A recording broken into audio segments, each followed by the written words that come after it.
যদিও আবার কেউ পর্দা করে, দেখা যাচ্ছে আবার জোর করে পর্দা খুলে দেওয়া হচ্ছে। এটাও আল্লাহর পরীক্ষা, দেখি বান্দারা কি করে। বান্দা বান্দি জমিনের উপরে আল্লাহ পাক বিভিন্ন দিক দিয়ে আমাদেরকে পরীক্ষা নিয়েছেন বা নেবেন।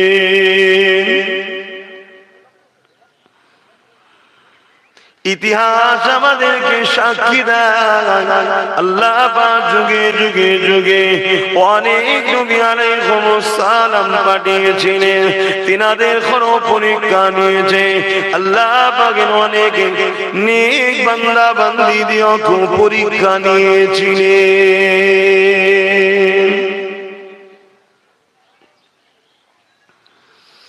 এ নওজওয়ানেরা, আল্লাহ পাক নারীদেরকে এত সম্মানিত করেছে, নারীদেরকে এত মর্যাদাবান করেছে। আমার রব্বুল আলামিন তিনি নারীদেরকে সতর্ক করে জানিয়েছে, এ আমার বান্দীরা, তোমরা যখন ঘরের বাইরে বেরোবে নিজেকে কাপড় দিয়ে ঢেকে নাও, কেননা এই সমাজে এমন কিছু মানুষ রয়েছে যাদের নফসের মধ্যে, যাদের অন্তরের মধ্যে কিছু শয়তান বসবাস করতে লেগেছে। না জানি তারা কখন তোমাদের উপরে হামলা করে বসে।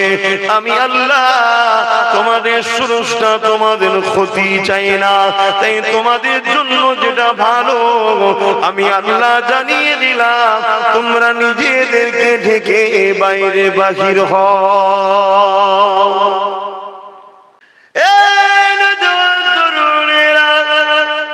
আবার যখন আমরা এই কথা বলি, অমনি এক শ্রেণীর লোক কথা বলে, মোল্লারা নারীগুলোকে পরাধীন বানিয়ে দিয়েছে, মোল্লারা নারীগুলোর স্বাধীনতা কেড়ে নিয়েছে। এ বিশ্বের মানুষ, তোমরা যারা মনে করো পর্দা হিজাব করা এটা মোল্লাদের কথা, চরম মূর্খের মধ্যে তোমরা বসবাস করো।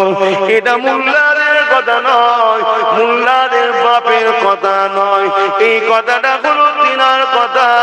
লিল্লাহি মা ফিস সামাওয়াতি ওয়া মা ফিল আরদ, জমিন আসমানের একমাত্র মালিক আল্লাহ পাকের কথা।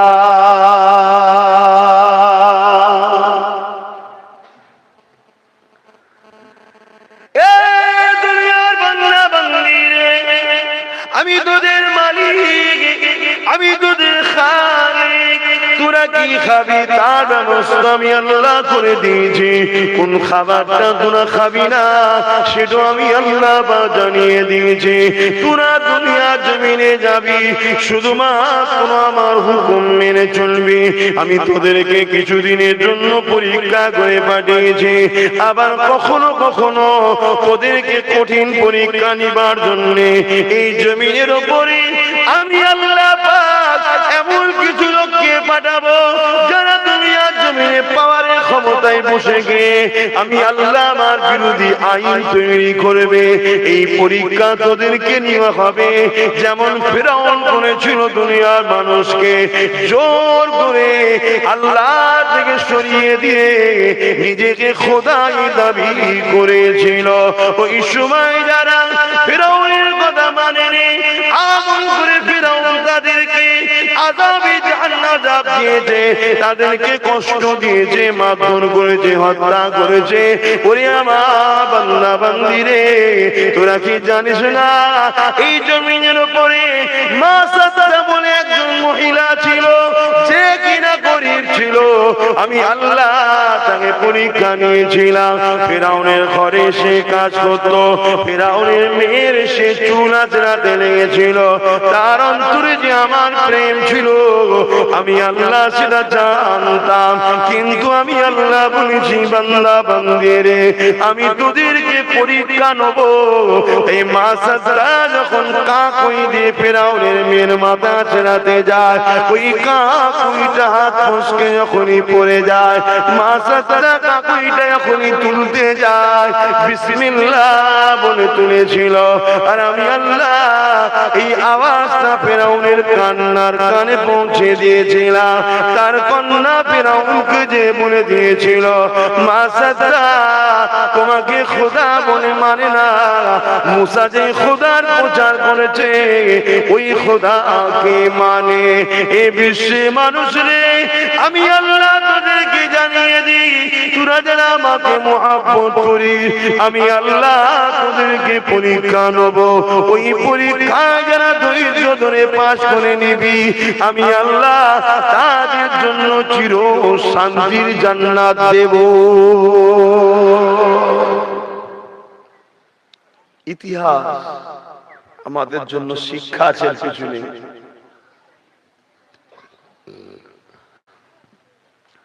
আমাদের জন্য পিছনে শিক্ষা আছে। আমার আব্বাদের অসুবিধা হচ্ছে না তো?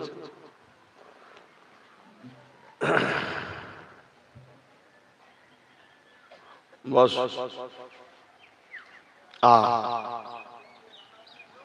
সব কিছুর আগে আল্লাহ, ঠিক না বেঠিক?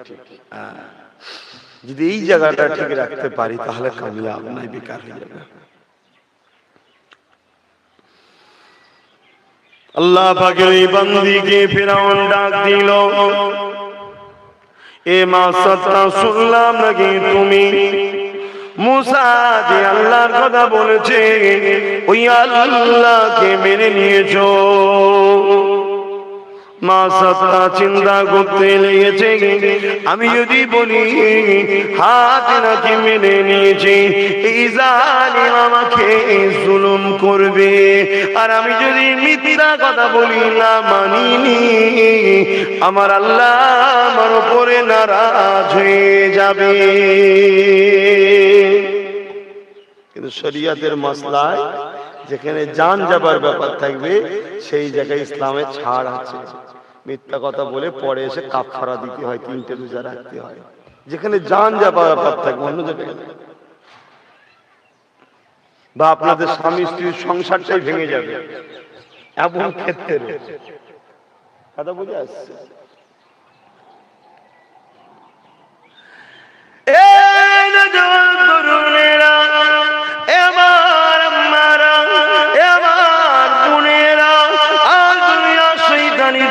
পরে আমরা আল্লাহকে যেন নারাজ না করে ফেলি, কেননা রূপ আল্লাহ দিয়েছে, কোন সৌন্দর্য আল্লাহ দিয়েছে।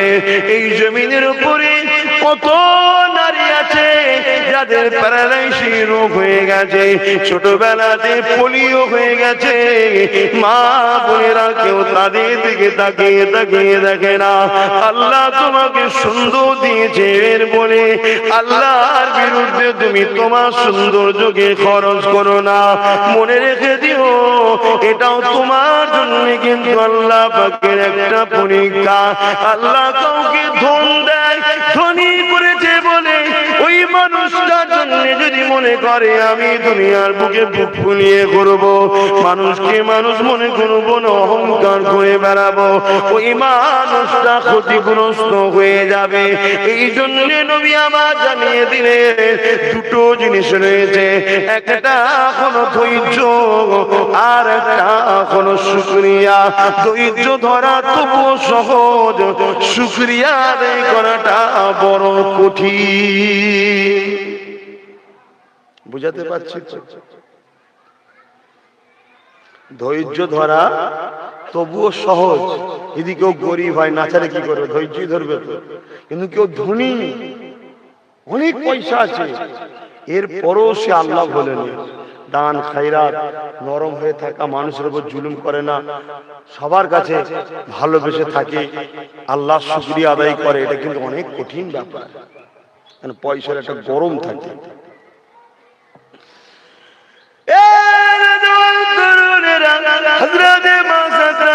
বলছিলাম ভেবে দেখুন আল্লাহ পাকের এই বান্দির উপর উপরে কি জুলুম হয়েছিল, এইরকম পরীক্ষা তো আল্লাহ আমাদেরকে নাই না গো। হযরত মাসা তখন বলল, ফিরাউন রে, আপনি যা শুনেছেন সত্য কথা শুনেছেন।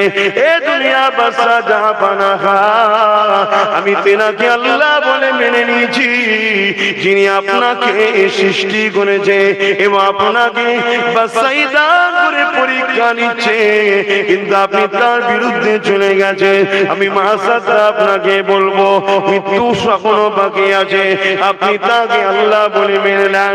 ফিরাউন রেগে লাল হয়ে যায়, এ মাসাদা তুমি আমার উপরে কথা বলো, এই পৃথিবীর সম্রাট আমি, বাদশা আমি, তুমি আমার উপরে কথা বলো, তুমি আমাকে এখনো সময় আছে খোদা বলে মেনে নাও, তোমাকে আমি আজাদ দেবো, মুক্তি দেবো এবং তোমাকে সুন্দর মহাল বানিয়ে দেবো। এ মাসাদরে তুমি আমাকে খোদা বলে মেনে নাও। মাসাদ একটাই কথা বলে, না আমি তিনাকে খোদা বলে মেনে নিয়েছি, যিনি কায়নাতের একমাত্র মালিক, যিনি মুসাকে আমাদের জন্য পথ প্রদর্শক নবী হিসাবে পাঠিয়েছে, তিনি হলেন রব্বুল আলামিন, তিনি আজ আল্লাহ বলে মেনে নিয়েছি। এই যুবকেরা ফিরাউন রেগে লাল হয়ে গেল, সৈন্য সামন্তদেরকে বলতে লাগলো, এ সৈন্য রাজা, এমন করে বিশাল একটা কড়া জোগাড় করো, ওই কড়াতে তেল নিয়ে আসো, তেল নিয়ে আসা হলো, কড়া নিয়ে আসো, আগুন জ্বালানো হলো, ওই আগুনের চূড়ার উপরে কড়াকে বসিয়ে দেওয়া হলো, তেলটা তাতে ঢেলে দেওয়া হলো, টকবক করে ফুটতে লাগলো। মাসাদ আল্লাহ পাকের বান্দির পরীক্ষা শুরু হয়ে গেল। তিনটে বাচ্চা কিনে দাঁড়িয়েছিল, এমন করে বড় ছেলেটাকে ধরে নিয়ে সৈন্যরা ওই গরম তেলে ছেড়ে দিল। ছটফট করতে করতে ছেলেটা ঠান্ডা হয়ে গেল, মায়ের চোখ দিয়ে পানি বেরিয়ে গেল। ফিরাউন বলতে লেগেছে, মাসাদ রে, এখনো দুটো সন্তান আছে, তোকে ছেড়ে দেবো, তুই আমাকে খোদা বলে মেনে নে। এই পরীক্ষা আপনাদের হচ্ছে, এতেই আমরা বাঁচতে পারছি না। এই পরীক্ষা দিল্লাই কি দশা হবে আমাদের?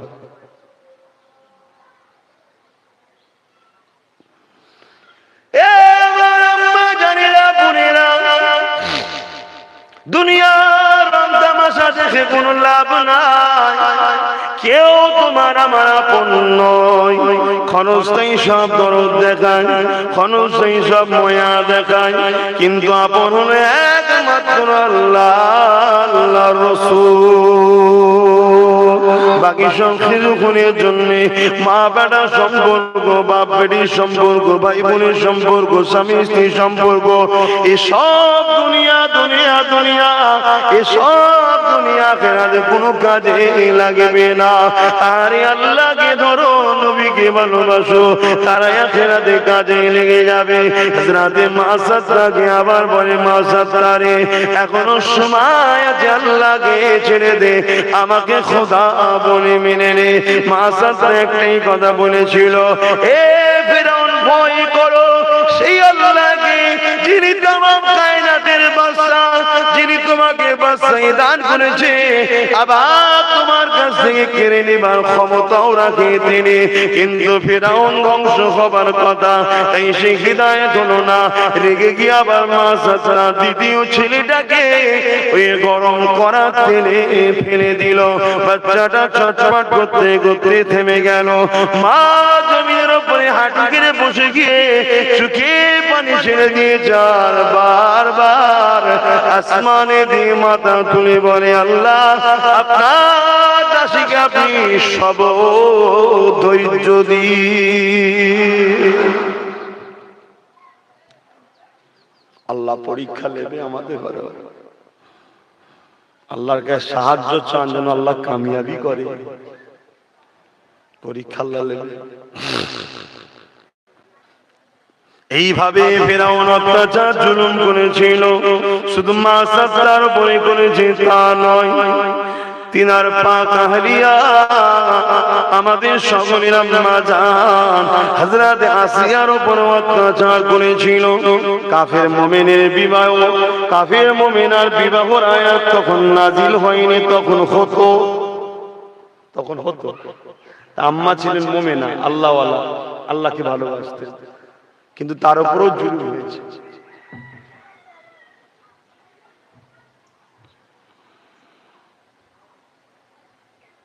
দরুদ শরীফ আল্লাহুম্মা সাল্লি আলা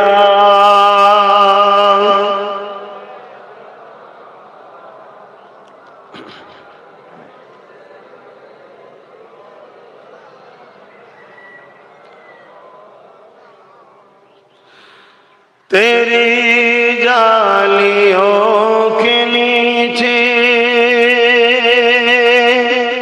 तेरी रहमतों की छाए, जिसे देखनी हो जल्ला ओ मदीना देखाए, जिसे देखनी हो जन्ना वो मदीना देखाए। रोजे के सामने मैं ये दुआएं मांगता था, रोजे के सामने मैं ये दुआएं मांगता था, मेरी जान निकल तो जाए, ये समा बदल न जाए, मेरी जान निकल तो जाए, ये समा बदल न जाए। तैबा के जाने वाले तुझे दुआएं देता हूँ, तैबा के जाने वाले तुझे दुआएं देता हूँ, दर मुस्तफा पे जाकर तो ये जहां को भूल जाए, दर मुस्तफा पे जाकर तो ये जहां को भूल जाए, जिसे देखनी हो जन्ना ओ मदीना देखाए। अल्लाहुम्मा सल्ली अला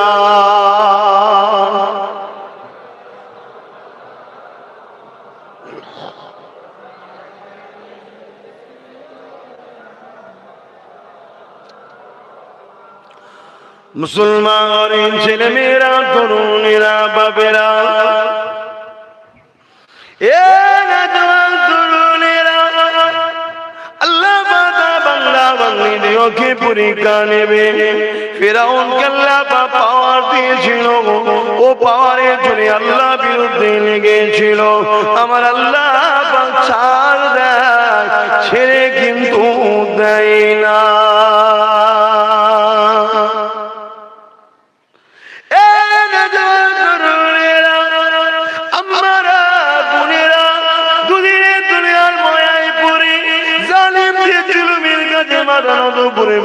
হবে না গো, এতে জান চলে যাবে, আল্লাহ বিরোধী হতে পারবো না গো। কেননা আম্মা জান হযরত আসিয়ার উপরে ফিরাউনকে অত্যাচার করেছিল। দেখো আম্মা জান আসিয়াও ফিরাউনকে খোদা বলে মানত না। এই খবর যখন ফিরাউনের কাছে পৌঁছে যায়, ফিরাউন তখন আসিয়াকে ডেকে বলেছিল, এ আসিয়া শুনলাম নাকি তুমি আমাকে খোদা বলে মানো না। এ আসিয়া এটা কেমন কথা? সমাজের মানুষকে আমি জোর করে খোদা বানাচ্ছি, আমার তারা উপাসনা করতে লেগেছে। আর সমাজের মানুষ যদি জেনে যায় ফিরাউনের স্ত্রী তাকে খোদা বলে মানে না, এ আসিয়ার এটা কেমন কথা? এখনো সময় আছে, এ আসিয়া তুমি আমাকে খোদা বলে মেনে নাও। যদি না মানো মনে রেখে দিও, তুমি স্ত্রী বলে ছাড় পাবে না, কেননা আমি তোমার উপর জুলুম করব। এ আসিয়া তুমি তো জানো আমার গদিকে টিকাবা তুললে, আমার খোদাইত্বকে টিকাবা তুললে, আমার পাওয়ারকে টিকাবা তুললে, এ আসিয়ার কত আমি খুন করেছি, মার্ডার করেছি, তুমি কি জানো না? এই আসিয়ার যখন আমাকে এক গণক বলেছিল একটা বাচ্চা আসছে ফেরাউন তো রাজত্বকে শেষ করে দেবে, ওই সময় লোকের বাড়ি বাড়ি আমি সৈন্য পাঠিয়ে দিয়েছিলাম, পুরুষ বাচ্চা জন্ম নিলে তাদেরকে কতল করে দিয়েছিলাম। এ আসিয়া রে, আর এমন করে যে বাচ্চাটাই আমাকে ধ্বংস করবে, এই বাচ্চাটাই তুই তুলে নিয়ে এসেছিলি, তোর ভালোবাসায় তাকে লালন পালন করেছিলাম, আমার কোলে সে বসেছিল, একদিন আমি বিচার করতেছিলাম, ওই বিচারটা আমি ভুল করেছিলাম, গরিবের দিকে না গিয়ে ধনী লোকের দিকে গিয়েছিলাম। আমার কোলে বসে থাকা ওই মুসা তখন আমার গালে একটা চর মেরেছিল, এ আসিয়া তখনই আমার ধারণা হয়েছিল এই সেই বাচ্চা কিন্তু তোর জন্য তাকে মারতে পারেনি। আজ সে খোদায়ের প্রচার করছে, সেই আল্লাহর প্রচার করছে, আজ তুই তাকে মেনে নিয়েছিস। এ আসিয়া তোর আর ছাড় না, তোকে আমি সময় দিলাম, তুই যদি আমাকে খোদা না বলে মেনে নি, তোকে আমি মেরে দেবো, তোকে মাপ আমি করবো না।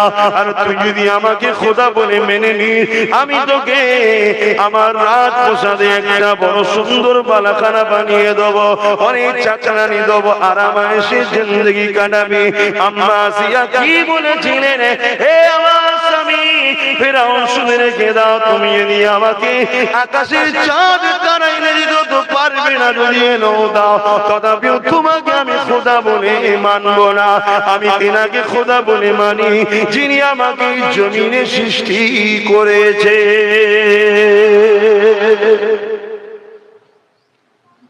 এই পরীক্ষা বাবা নতুন নয়, আজও আমাদের মা বোনেদের পরীক্ষা চলছে, বাপ ভাইদের পরীক্ষা চলছে, কিন্তু আমরা ছোট ছোট পরীক্ষাতেই পাস করতে পারছি না। ভাই ভাইয়ের সঙ্গে ঝগড়া করে ফেলছি সামান্য একটু জায়গার জন্য, সামান্য একটু পজিশনের জন্য মুসলমানের সঙ্গে ঝগড়া করছি, আর তারা আল্লাহর জন্য কি করেছে দেখুন। অসুবিধা হচ্ছে বলবো না, থাকবে। আম্মা জান আসিয়া কিভাবে যখন বোঝাতে লাগলো, কয়েকদিন বোঝাবার পরে যখন বুঝলো না, ফেরাউন তখন সৈন্যদেরকে বলল, হে আমার সৈন্যরা, আসিয়াকে নিয়ে যাও। কয়েকজন সৈন্য বলল, মহারাজ রাজামশাই, এটা কেমন করে হতে পারে, আপনার সেই স্ত্রী।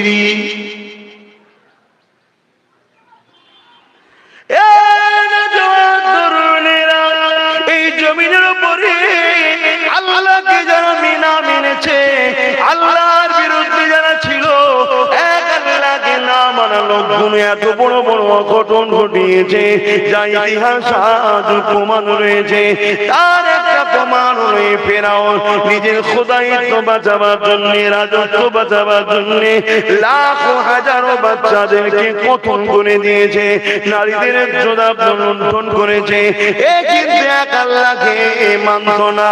আজকে নিজের স্ত্রীকে যেমন করে সৈন্যদের হাতে তুলে দিল, যাও টেনে নিয়ে যাও, এর পায়ে দড়ি বেঁধে ঘিসড়ে ঘিসড়ে ঘিসড়ে ঘিসড়ে ঘোড়ার পায়ে দড়ি বেঁধে মরুভূমির উপর টেনে নিয়ে যাও। আরে জালিম ফেরাউনের অত্যাচারের কোনো শেষ নাই। আম্মার পায়ে দড়ি বেঁধে দিয়ে ঘোড়ার পায়ে দড়ি বেঁধে দিল, ঘোড়া ছুটতে লাগলো, আম্মাকে ঘিসড়ে ঘিসড়ে ঘিসড়ে ঘিসড়ে টেনে টেনে নিয়ে যেতে লাগলো। পিঠে চামড়াটা গুটিয়ে গুটিয়ে খালের কাছে জড়ো হয়ে গেছে। এইভাবে একটা জায়গায় ঘোড়াকে দাঁড় করিয়ে দিল। ফিরাউনের সৈন্য সামন্ত নিয়ে এসে সেখানে হাজির হয়ে গেল। এ আসিয়া রে, এখনো সময় আছে, তুই জানে বেঁচে যাবি, তোকে আমি অনেক সুন্দর বাড়ি গাড়ি বাড়ি বালাখানা করে দেবো, তোর অনেক দাস দাসী দেবো। এ আসিয়া তোকে আজাদ করে দেবো, তোকে এমন করে শান্তিতে রেখে দেবো, দাস দাসী নিয়ে তুই থাকবি। একবার আমাকে খোদা বলে মেনে নে। এইরকম অবস্থাতে আম্মা একটাই কথা বলেছিল, আল্লাহ আল্লাহ আল্লাহ।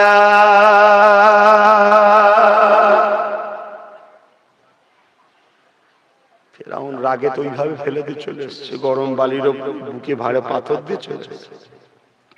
একদিন দুদিন যাবার পরে আবার সৈন্য পাঠিয়ে যাও, যে জিজ্ঞেস করো ঠান্ডা হয়েছে কি। একটাই কথা মায়ের, যে না আমি এক আল্লাহকে মানি, লা ইলাহা ইল্লাল্লাহ মুসা কালিমাতুল্লাহ। তখন মুসা নবীর নেতৃত্বে চলছে। আমরা যেমন লা ইলাহা ইল্লাল্লাহ মুহাম্মদ রাসূলুল্লাহ। জুলুম শুধু তোমার আমার উপরে হচ্ছে তা নয়, তোমার আমার উপরে তো ছোট ছোট চিমটি কাটা টাইপের হচ্ছে, তাদের উপর অনেক জুলুম, এতেই আমরা ধৈর্য হারা।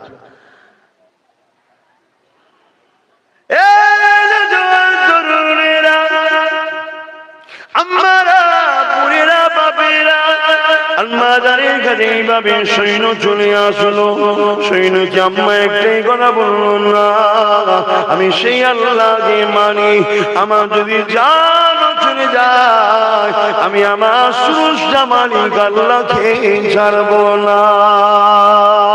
ওই সময় রাস্তা দিয়ে যখন সৈন্য চলে আসে, হযরত মুসা আলাইহিস সালাম যেতেছিলেন, মুসা আলাইহিস সালাম তিনাকে দিকে ছুটে গেলে, গিয়ে বলতে লাগলেন, আম্মা আপনি বড় ধন্য মা, একটু সবর করেন মা, অলরেডি আপনার আলোচনা আল্লাহর রাস্তায় চলে গেছে, কাতারে কাতারে সারিবদ্ধ হয়ে গেছে ফেরেশতারা আপনার সাক্ষাতের জন্য।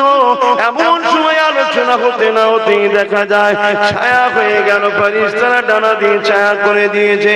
এ যুবকেরা, তরুণেরা, বাপেরা, আমার আল্লাহ ফেরেশতাকে পাঠিয়ে দিল, এ আমার ফেরেশতারা যা রে যা, পৃথিবীর বাদশার স্ত্রী আমি আল্লাহ আমাকে মহব্বত করেছে, আমার বান্দিকে তার স্বামী অনেক অফার দিয়েছে, যে কিনা পৃথিবীর রাজার স্ত্রী, সে তো দুনিয়া সবার গলায় পা দিয়ে ঘুরবে, তা না করে সে আমি আল্লাহ আমার দাসত্ব স্বীকার করে নিয়ে আমার কাছে মাথা নত করে দিয়েছে। বাদশাটাকে ফেরাউন অনেক অফার দিয়েছে, সব কিছু ঠোকর মেরে সরিয়ে দিয়েছে। এ আমার ফেরেশতারে যা, আমার আসিয়া কি চাই জিজ্ঞাসা করে আয়। ফেরেশতারা চলে এলো, আম্মাকে সালাম দিয়ে বলতে লাগলো, আপনি বড় ধন্য, আল্লাহ পাক পাঠিয়েছে, আপনার কি দিলে আশা, আপনি কি চান বলে। আম্মা এই সময় জানিয়েছিলে, এ আল্লাহ পাকের ফেরেশতারে যাও, আমার আল্লাহ পাককে যে বলো জান্নাতে যেন আমাকে একটা সুন্দর জায়গা দেয়। এইভাবে আম্মা খবরটা নিয়ে চলে গেল। আমার আল্লাহ পাক বলতে লেগেছে, ফেরেশতারে না, আমার আসিয়া আরো কিছু চাওয়ার হক রাখে, তোরা আবার তার কাছে যা। ওই সময় আম্মার মনে পড়ে যায়, ফেরাউন বলেছিল তোকে রাজপ্রাসাদ বানিয়ে দেবো, রাজপ্রাসাদের মধ্যে দাসী নিয়ে থাকবি, এমন করে আম্মার মনে পড়ে যায়। এই সময় আমার আম্মা বলেছিলেন, ফেরেশতারে আমার আল্লাহ পাককে যে বলে দেয় যে আপনার দাসী, আপনার বান্দি জান্নাতের মধ্যে একটা মতির মহল চায়, আর এমন জায়গায় মতির মহলটা হবে, ওই মহল থেকে যেন আপনার বান্দি আপনাকে সর্ব সময় দেখতে পায়। ফেরেশতারা বলা করতে লেগেছে, এটা বড্ড বড় চাওয়া হয়ে গেল, কিন্তু আমার আল্লাহ পাক অন্তর্যামী আওয়াজ দিয়ে দিয়েছে, এ ফেরেশতা কি বললে তোমরা, আমার বান্দি নাকি আমার কাছে বড় চেয়ে ফেলেছে। না না না ফেরেশতারা, তোমরা কি জানো না ওই যে আমার জান্নাতে মতির মহলটা কার জন্য বানিয়েছি, তোমরা কি জানো না ওই বান্দা ওই মতির মহলটা তো আমি আল্লাহ আমার আসিয়ার জন্যই বানিয়ে রেখেছি। আমার আসে ওই জায়গা থেকে যখন খুশি তার আফসোসটা আল্লাহ পাককে দেখতে পাবে। এত সহজ নয় বাপ আল্লাহ পাওয়া। আজ আমার মা বোনেরা, পর্দা হলো আমাদের জন্য একটা ফরজ, আমরা নিজেরাই তো পর্দা ছেড়ে দিয়েছি। আজকে আবার বিভিন্ন জায়গায় পর্দা ধরে টানাটানি হচ্ছে। গতকাল কি শুনলাম, আমাদের হাওড়া জেলা মাকড়দাতে পর্দা করে যাওয়ার জন্য স্কুলে ম্যাডাম মেরেছে। বুঝতে পারছেন তো আমার বাংলা কোথায়? এখন আব্বাস সিদ্দিকী বললে তো আপনারা আমাকে আবার দোষ দেবেন না। আমাকে যারা খারাপ মন্দ বলেছিলেন, এখনো কি আপনাদের ঘুম ভেঙেছে না ভাঙেনি? না এখনো ঘুমোচ্ছেন? আর ঘুম ভেঙে কি করবেন? তবে একটা জিনিস মনে রাখবেন, খতমাল্লাহু আলা কুলুবিহিম, যাদের অন্তরে আল্লাহ মোহর মেরে দেবে তারা কোনোদিন পরিবর্তন হবে না। তো তুমি এখনো বুঝতে পারো না আগামী দিন তোমার উপরে কি হচ্ছে।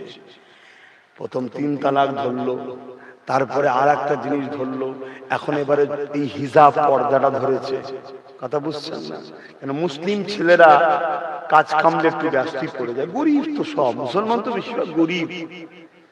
দলিত আদিবাসীদের থেকেও আমাদের অবস্থা ভারতবর্ষে আরো খারাপ। এই জন্য তবু আমাদের বাড়ির মেয়েগুলো একটু স্কুলে যায়, দেখছে আরে মেয়েগুলো শিক্ষিত হলে বাচ্চাগুলোকে শিক্ষিত করবে। মা যদি শিক্ষিত হয়, মূল জায়গা তো মা, প্রথম শিক্ষক কে? বাচ্চাদের মা শিক্ষিত হবে। মেয়েগুলোকে তো রুকাও যাচ্ছে না। কি করা যায়? ওদের ধর্মীয় পর্দাতে হাত দেয়, যে হিজাব করা যাবে না, অটোমেটিক ওরা পর্দা ছাড়বে না, অমনি বলবো স্কুলে আসতে হবে না, এটা পলিসি।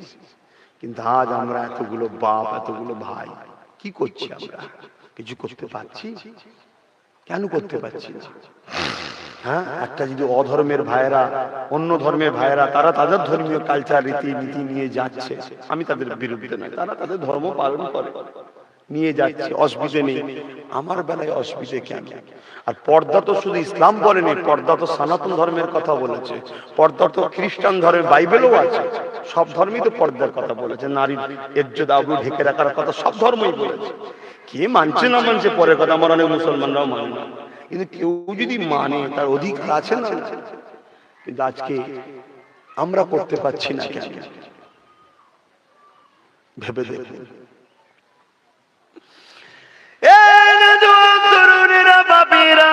আল্লাহ পাকে গুলো পরীক্ষা নেবে, এ সন্ত্রাসগুলোর বিচার আল্লাহ অবশ্যই করে দেবে, এদেরকে আল্লাহ নেস্তে নাবুদ করে দেবে, মিটিয়ে দেবে। কেননা পর্দা কারো বাপের আইন নয় যে বাবা জোর করে ঠেলে উড়িয়ে দিলাম, না, এটা আমার আল্লাহ পাকের বিধান। আল্লাহর বিধানের যুগে যুগে যারা হাত দিতে গেছে তাদেরকে আল্লাহ পাক মিটিয়ে দিয়েছে গো। কোন নারী পর্দায় থাকবে থাকবে না সেটা তার ব্যাপার, আল্লাহ পাকের সঙ্গে বুঝে নেবে। কিন্তু আমি আজকে এখানে চিৎকার দিচ্ছি কেন? শুধুমাত্র আল্লাহ পাকের একটা বিধান, এই বিধানে আগুন তোলার ক্ষমতা কারো নাই। কেউ যদি তোলে তাকে তো আল্লাহ মিটাবে। আমরা যারা আল্লাহকে মানি, আমি আপনাদেরকে জিজ্ঞাসা করি, আমার আল্লাহ পাকের এমন কোন আইন আছে যে আইনটা মানুষের জন্য ক্ষতিকারক? কখনোই হতে পারে না। তাই যখনই আমি পর্দার কথা বলি, কিছু মুনাফিক এমন করে, কিছু অশিক্ষিত মূর্খ বলে মুল্লারা নারীগুলোকে পরাধীন করে রেখে দিয়েছে। এমন করে মূর্খ সমাজ শুনে রেখে দে, নারীর জন্য মুল্লারা কিছুই করেনি। নারী দিগকে যিনি বানিয়েছে সেই আল্লাহ জানি দিয়েছে নারী।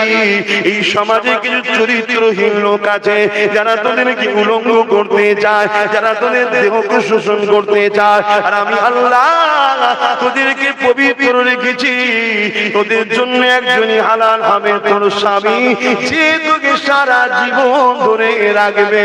আমার আল্লাহ কোরআনের মধ্যে জানিয়ে দিল, তোরা এমন করে ভালোবাসা, তোদের মধ্যে ভালোবাসা আর দয়া আমি আল্লাহ তোদের সংসারে পড়িয়ে দিই।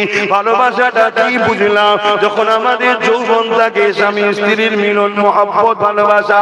কিন্তু রহমতটা কি আমার আল্লাহ জানিয়ে দিল, ও আমার বান্দা বান্দিরে, এমন একটা সময় তোদের জীবন এসে যাবে, তোদের নিজের একে অপরের কোনো প্রয়োজন নাই, তোরা বুড়ো বুড়ি হয়ে যাবি, কিন্তু তথাপিও তোরা আমার রহমতের উসিলায় এক মুহূর্তে একে অপরকে দেখে থাকতে পারবি না।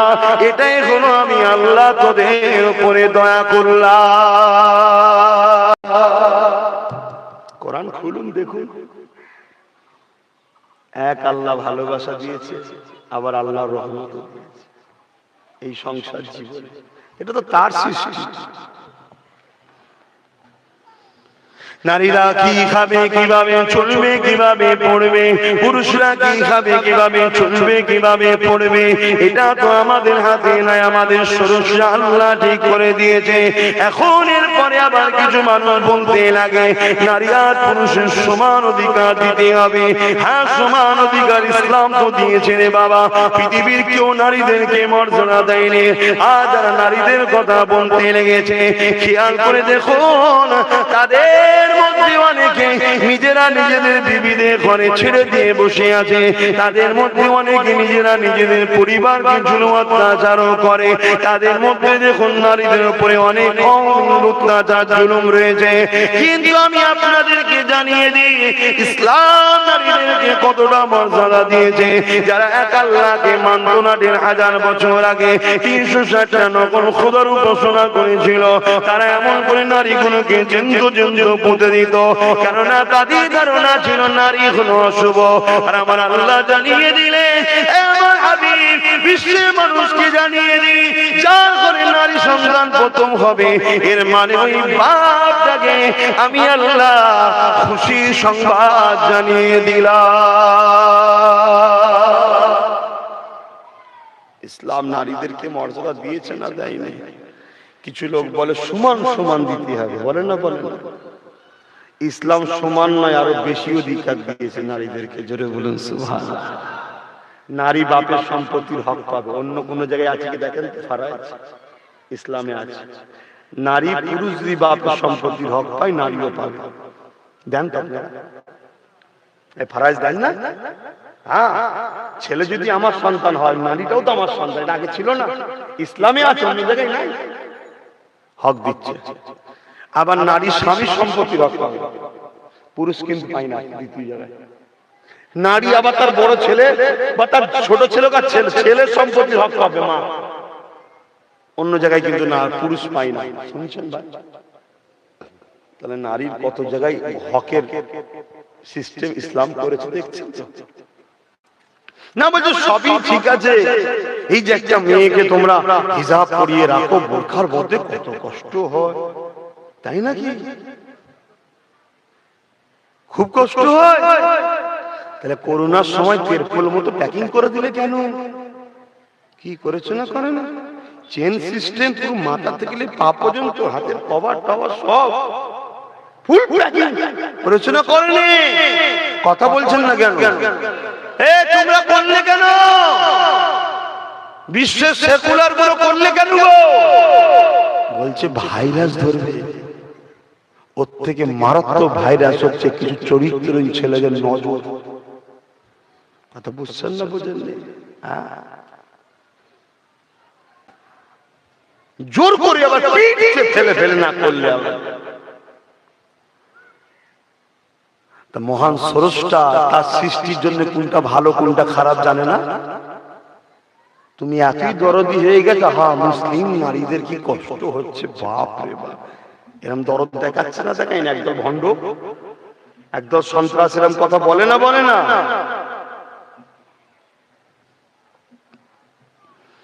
ইসলাম নারীদেরকে কতটা মর্যাদা দিয়েছে শুনে রেখে দেন। আল্লাহ নবী জানিয়ে দিলেন, দুনিয়ার বাপেরা কারো ঘরে যদি 3টে কন্যা সন্তান হয়, ওই 3 সন্তানের আব্বা ওই 3 কন্যা সন্তানকে লালন পালন করে বড় করে সুন্দর নাম দিয়ে শিক্ষিত করে তুলে যদি তার ধরন মরণ পোষণ করে খাওয়া দাওয়ার কাপড় থাকার ব্যবস্থা করে বিবাহ সময় তার বিবাহটা দিয়ে দিতে পারে, আমি রাসূলুল্লাহ জানিয়ে দিই এইভাবে দুটো আগুন দেখিয়েছে। যেমন পাশাপাশি থাকিব আল্লাহ জান্নাতে, সেই 3 নারীর আব্বার আমি মুহাম্মদ পাশাপাশি থাকিব।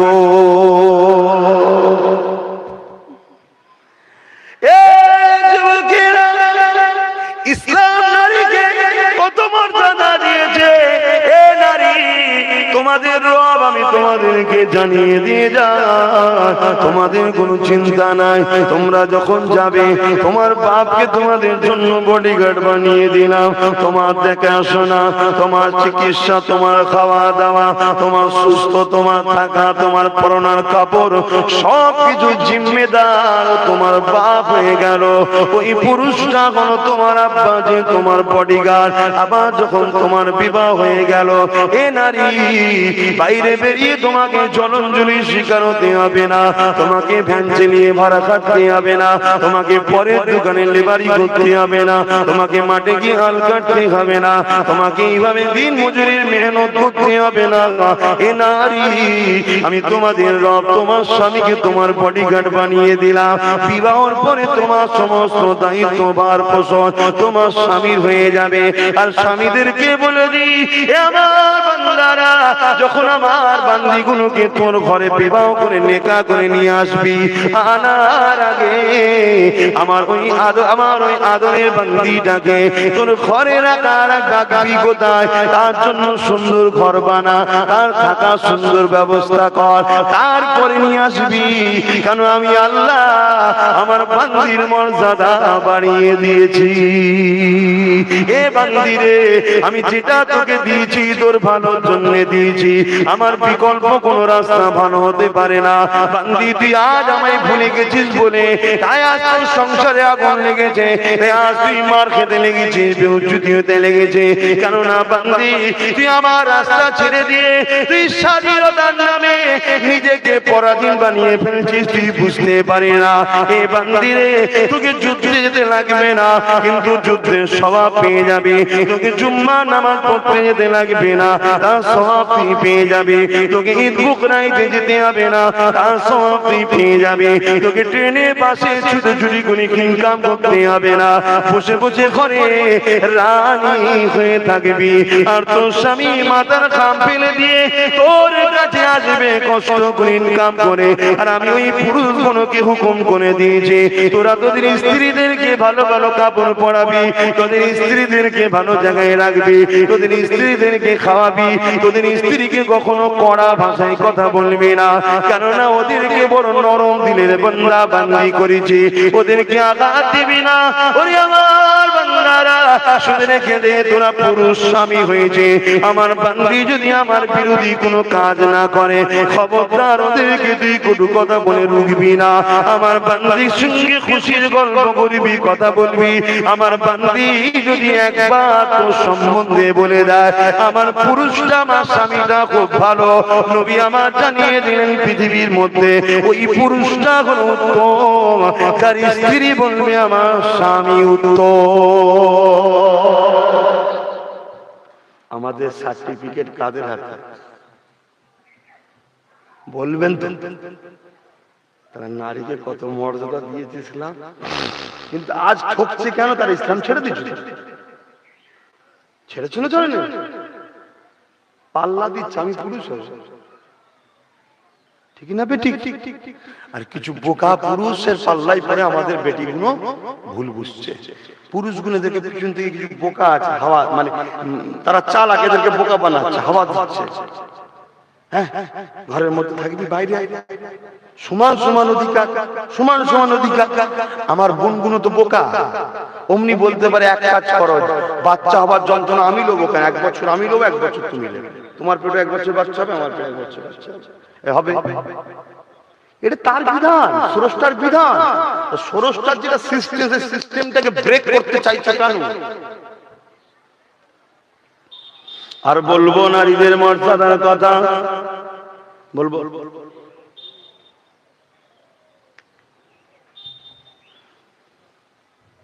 কষ্ট হচ্ছে।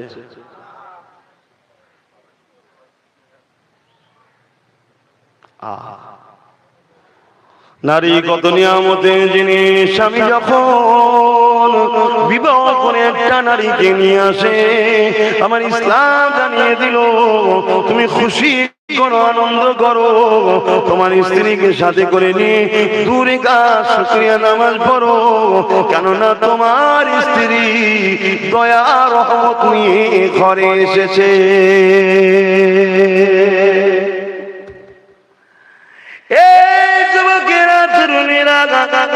আয়াতের মধ্যে রয়েছে ওই স্ত্রীর দুপাট্টা যেটা পরে আসবে বিবাহ দিনে ওই দুপাট্টাটা বিছিয়ে দিয়ে তার উপরে যদি কোনো স্বামী দাঁড়িয়ে নামাজ পড়ে, এই নামাজ পড়ে আল্লাহকে দোয়া করে, ওই দোয়াটা আল্লাহ কবুল করে নেয়।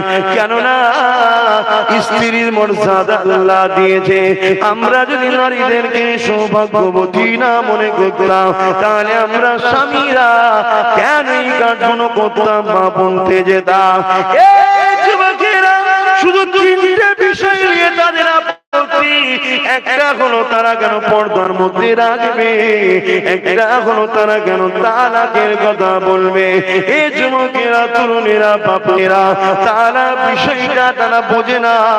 তালাক হলো নারীর স্বাধীনতার একটা রাস্তা,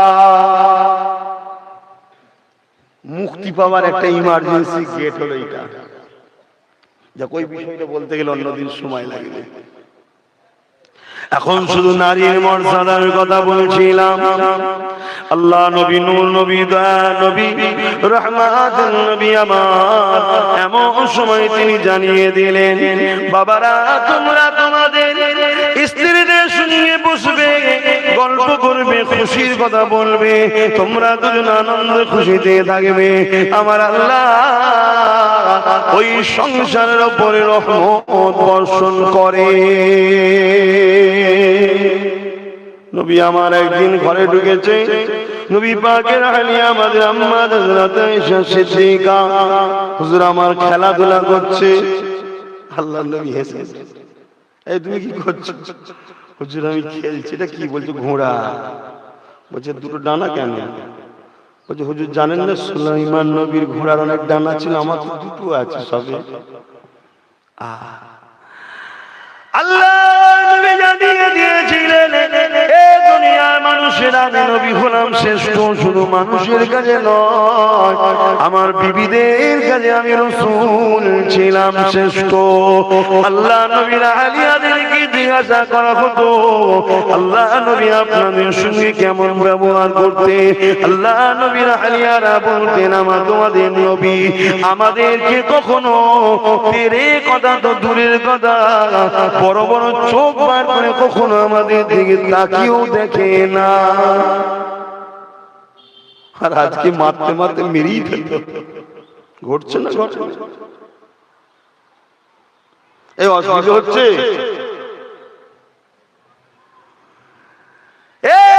যুবকেরা, তরুণেরা, বাপেরা, এ নবী পাকের প্রেমিকেরা, মনে রেখে দেবেন এই জমিনের উপরে একজন মহিলা একটা বিড়ালকে বন্দী করে রেখেছিল। ওই বিড়ালটাকে খেতে না দেওয়ার জন্য ওই বিড়ালটা মারা গিয়েছিল। আমার আল্লাহ ওই মহিলাটাকে জাহান্নামী ঘোষণা করে দিয়েছে। অথচ ওই মহিলাটা অনেক আবেগ বুঝার মহিলা ছিল।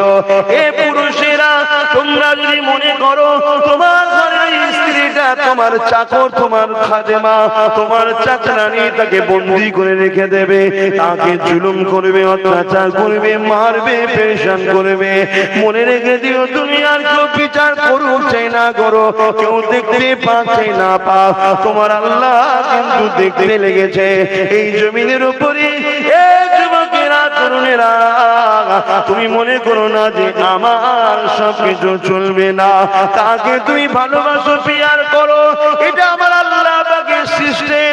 এ নারীরা, তোর আর পুরুষেরা, তোদের উভয়ের মিলনের মাধ্যম দিয়ে আমি আল্লাহ এই দুনিয়ার জমিন আমার বান্দা সৃষ্টির ব্যবস্থা তৈরি করেছি। এর মধ্যে কেউ কারো চাকরানি নয়, কেউ কারো দাসদাসী নয়, তোরা সবাই আমার দাসদাসী, তোরা একে অপরকে পিয়ার করবি, ভালোবাসবি।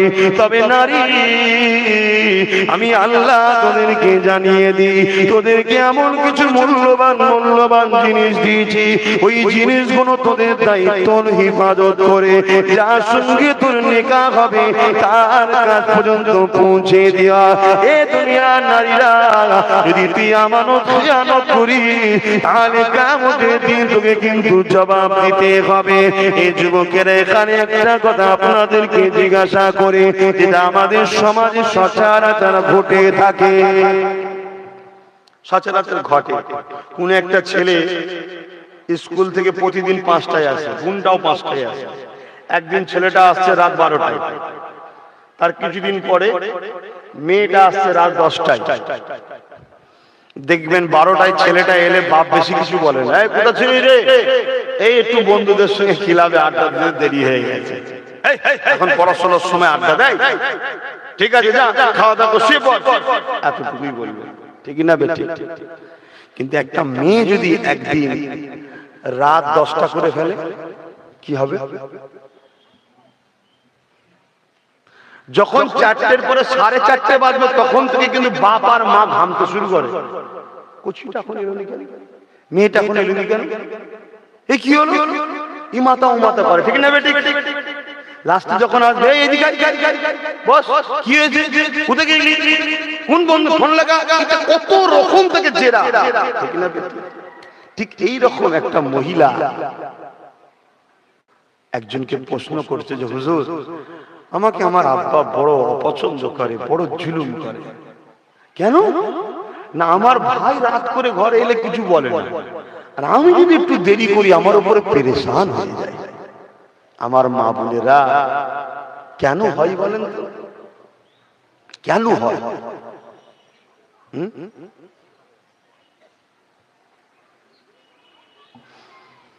এই সমাজে যদি একটা পুরুষের গায়ে 10টা দাগ লেগে থাকে, এমনকি এত নোংরা দাগ যে বারো যায়, মদও খায়, পরনারীর সম্পর্কও আছে, এরকমও দাগ 2-10টা গ্রামে ছড়িয়েও গেছে, এরপরও কিন্তু এই পুরুষটার বিবাহ দিতে কোনো সমস্যা বলেন হয়?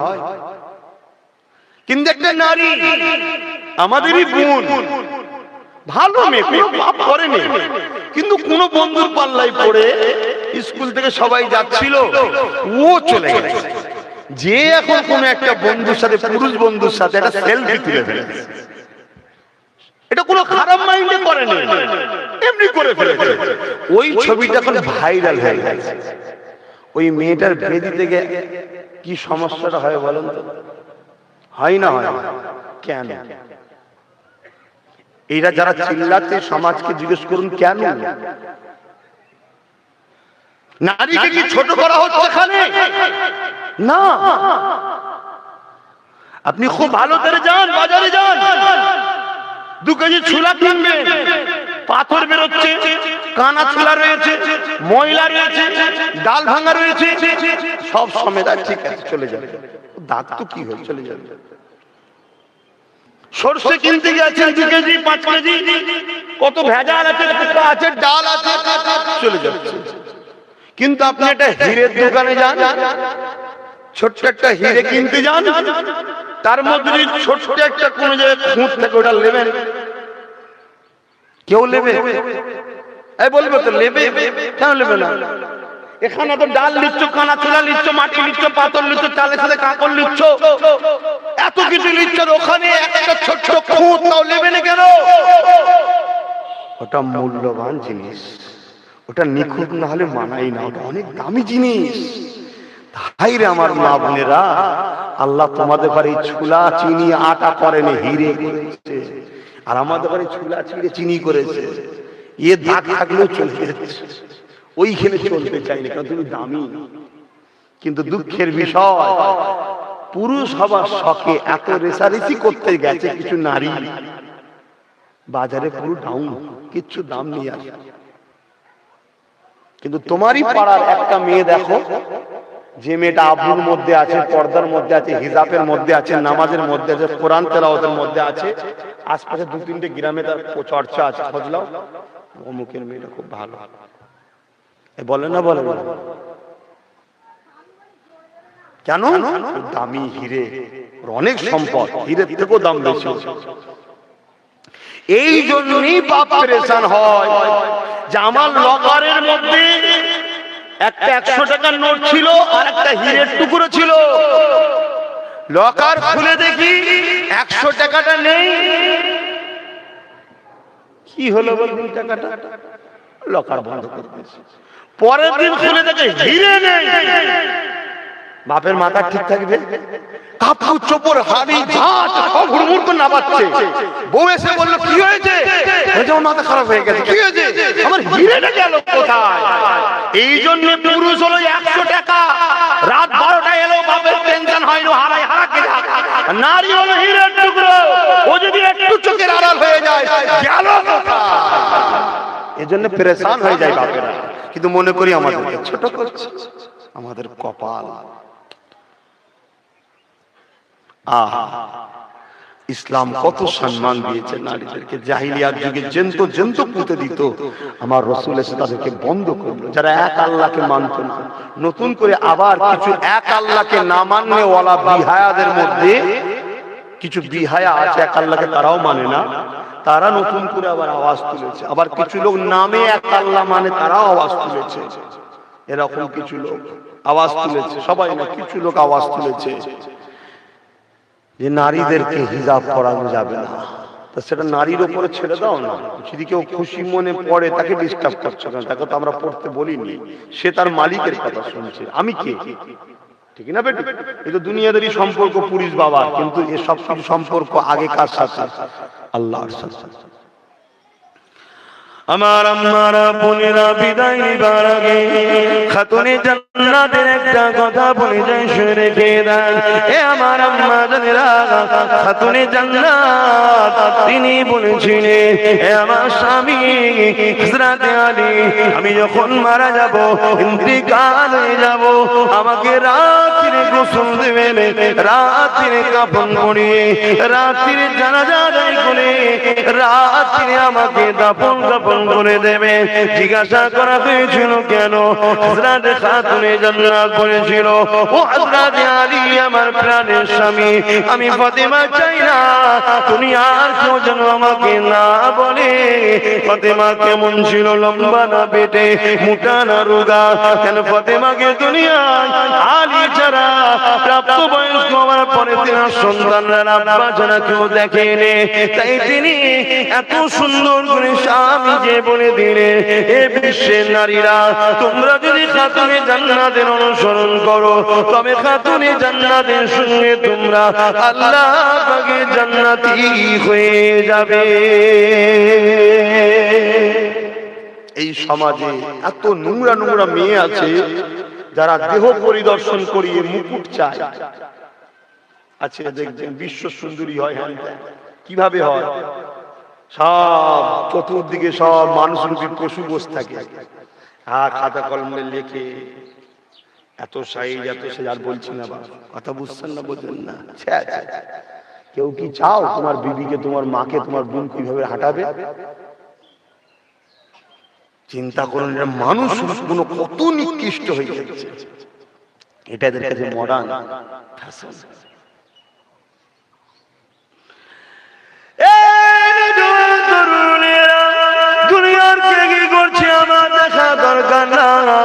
কিন্তু আমি আমার আল্লাহ পাকের বাণী শুনিয়ে দিলাম, কে মানবে কে মানবে না সব নিজে নিজের ব্যাপার। তবে মনে রেখে দেবেন, আল্লাহ নবী যখন মেরাজে গিয়েছিল, নবী আমার জানিয়ে দিয়েছিলেন, এ আমার উম্মত উম্মতিরা, আমি রাসূলুল্লাহ দেখেছি জাহান্নামের মধ্যে আমার উম্মতিদের সংখ্যাটা বেশি। সাহাবাগণরা জিজ্ঞাসা করেছিলেন, ইয়া রাসূলুল্লাহ হাবিবাল্লাহ, এর কারণটা কি হবে? আল্লাহ নবী অনেকগুলো কারণ বলেছিলেন, তার মধ্যে একটা কারণ হলো নারীরা বেপরদা হয়ে যাবে। কেউ খুশি হয়ে বেপরদা হচ্ছে, কাউকে মজবুরি করা হচ্ছে। এই জায়গায় মনে রেখে দেবেন, আল্লাহ পাকের একটা বিধান নিজের জীবনের থেকে বড় জিনিস হতে পারে, যেটা আমাদের আম্মা জান হযরত মা সাদরা বলেছিল, মিথ্যা কথা বলবো না, কেন আল্লাহ পাক নারাজ হয়ে যাবে। আল্লাহ পাকের একটা বিধান, মিথ্যা কথা বলবে না। এইভাবে একটা একটা করে দুটো বাচ্চা বুকের বাচ্চাটাকে টেনে নিয়ে জালিম আগুনে ফেলে দিল, গরম করা তেলে ফেলে দিল। শত শেষে মা সাদরা বাচ্চাটা নিজেও আগুনের মধ্যে পড়ে যায়। কিন্তু দুনিয়ার মানুষ দেখেছিল গরম তেল, ওই 3 বাচ্চা দিতে লেগেছে মা। এই গরম তেলের মধ্যে আল্লাহ পাকের জান্নাতের শান্তি রয়েছে। এ যুবকেরা, বাপেরা, তরুণেরা, আল্লাহ পাক ইব্রাহিম নবীর জন্য আগুনের মধ্যে ফুলের বাগান বানাতে পারে, এই আল্লাহ পাক তার বান্দির জন্য গরম তেলের মধ্যে জান্নাতের শান্তি কেন দিতে পারবে না? তুমি আমি চোখে দেখছি আগুন, তুমি আমি চোখে দেখছি গরম তেল, কিন্তু ওর মধ্যে আল্লাহকে কেউ প্রেম করে যায় তাকে ইবাদত আল্লাহ করবে। তবে দুনিয়ায় প্রত্যেকটা নরনারীর পরীক্ষা হবে। আজ পরীক্ষা শুরু হয়ে গেছে, এই পরীক্ষায় আমাদেরকে কামিয়াবি হতে হবে। যে ভুল আমরা করে ফেলেছি আগামীতে আর এরকম ভুল যেন না হয়ে যায়, এর জন্য আমাদের করে অগ্রিম প্রস্তুত নিতে হবে। এ যুবকেরা, তরুণেরা, বাপেরা, এ নবী পাকের প্রেমিকেরা, কারণ নবী আমার বিদায় নিবার সময় বলেছিলেন, আমার উম্মত উম্মতিরা, আনা খাতামুন নবী, আমি শেষ নবী, আমার পরে আর কোনো নবী আসবে না। আমি রাসূলুল্লাহ বলে দিয়ে যায়, বাবারা তোমাদেরকে 3টে দিয়ে রেখে দিয়ে গেলাম, এই 3টেকে মজবুত করে ধরবে, পৃথিবীর কোনো শক্তি তোমাদেরকে মিটাতে পারবে না। প্রথম নম্বর হলো কিতাবুল্লাহ, আল্লাহ পাকের কিতাব কোরআন শরীফ। দ্বিতীয় নম্বর হলো সুন্নাতে রাসূলি, আমি নবী আমার সুন্নাত। 3 নম্বর হলো আহলে বাইতি, আমি নবী আমার পরিবার, আমার খানদান। হযরত আব্দুল্লাহ ইবনে ওমর থেকে রওয়ায়াত, মিশকাত শরীফের হাদিস, কিয়ামত পর্যন্ত ইসলামের ঝান্ডার নেতৃত্ব দেবে নবীর খানদান, কুরাইশ বংশের বাচ্চারা। কোরআন ধরো, রাসূলের সুন্নাত ধরো, আর কুরাইশ বংশের বাচ্চার পেছনে দাঁড়িয়ে তার নেতৃত্ব মানুষ। আমি এমনি আব্বাস সিদ্দিকী বলিনি যে তোরা আয়, নিজেদের পাওয়ার তৈরি করে, এমনি বলিনি। তারা পাওয়ারে বসেই কিন্তু আমাদেরকে শেষ করছে। লুহান হালে লুহা কাটতে পারবে না। এরপরেও তোমার অনেক ভাই এখনো হয়তো আমায় ভুল বুঝছে, কিছু করার নেই। আমি আল্লাহর জন্য কথা বললাম, আল্লাহর দিনকে বাঁচাবার জন্য বললাম। কার ভালো লাগলো কার ভালো লাগলো না সব নিজের নিজের ব্যাপার। আজকেই দেখছিলাম আমার একদল বোন প্রোটেস্ট করছে যে আমরা হিজাব পরব। পুলিশ নামিয়ে পিটছে মহিলাগুলোকে, বোরখা পরা মহিলাগুলোকে পিটছে। ভালো লাগছে তো? হ্যাঁ, মুখে ভাত উঠছে তো? তুমি রাত্রে ঘরে খেয়ে শুচ্ছ, তুমি বাড়িতে শুয়ে আছো, মোটা ষাঁড়ের মতো চেহারা করেছো, হাটে বাজারে ঘুরে বেড়াচ্ছ, টাকা পয়সা ইনকাম করছো, আর তোমার কলেমা পড়া বোনগুলো রাস্তায় নেবে মার খাচ্ছে। তোমার ভালো লাগছে তো? তোমার প্রেস্টিজে লাগে না? তোমার সেন্টিমেন্টে লাগে না? হ্যাঁ, আজকে মারছে, পুলিশ নেবিয়ে মারছে। কে এদেরকে মারার অধিকার দিল? গভর্নমেন্ট নিশ্চয়ই। কি অপরাধ করেছে এরা? এরা দেশের গণতান্ত্রিক অধিকারকে চেয়েছে, যে দেশ আমাকে অধিকার দিয়েছে, আমি ধর্ম পালন করব, তুমি রুকার কে? এইটুকু কথা। মারছে, অথচ এই দেশে 1% যারা জৈন ধর্ম, যাদের ধর্মগুরুরা উলঙ্গ হয়ে এক শ্রেণীর মানুষ ঘুরে বেড়াচ্ছে, যে সমাজে যাচ্ছে ওই সমাজের নারী পুরুষ সবাই দেখছে একটা উলঙ্গ মানুষ যাচ্ছে। তার ধর্ম বিশ্বাস আমি ছোট করতে যাচ্ছি না, কিন্তু যাদের ঘরে রুখতে পারছে না, 1% হলে কি হবে? তারা তাদের বাপেদের ঘরে ঠিক জায়গায় বসিয়ে রেখেছে, আর আমরা পরের বাপের পিছনে আব্বা আব্বা করে ছুটি। এজন্য আমাদের এই দুর্দশা। কিন্তু আমি যত বলবো একটাই জিনিস হবে, আমাকেই আপনারা গাল দেবেন। বড় আফসোস, আমি আমার ডিউটি পালন করে দিলাম, আল্লাহ আমায় ধরবে যে তুমি বললে না কেন, তুমি বললে না কেন? আমি আমার ডিউটি পালন করলাম, নামাজের সময় হয়ে গেছে, আর কথা বলতে পারছি না। বিদায় নিবার আগে একটা কথা জিজ্ঞেস করি, আমার কথাতে ভাষাতে ব্যবহারে কেউ কষ্ট পাচ্ছেন? আল্লাহ আপনাকে ধরবে না ধরবে না? যে হারা আমার একটা বিধান মুছে যাচ্ছিল, তুই কি করলি? ইসলাম গরিবী হালে এসেছে, গরিবী হালে চলে যাবে। মদিনা থেকে এসেছে, মদিনায় ফিরে যাবে। ইসলাম একটা সাপ যেমন গর্ত থেকে বাইরে শিকার করে তার গর্তেই চলে যায়, ইসলাম মদিনা থেকে বেরিয়ে সারা ওয়ার্ল্ডে পৃথিবীর মানুষকে শান্তির ছায়া দিয়েছে।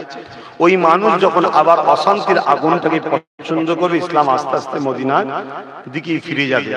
আর কোন নবী আসবে না নতুন করে ইসলাম পৃথিবীতে ছড়াবে না। কথা বুঝে আসছে? ইমাম মেহদী আলাইহিস সালাম আসবে, হক না হকের লড়াই হবে। হক অবশ্যই জিতবে।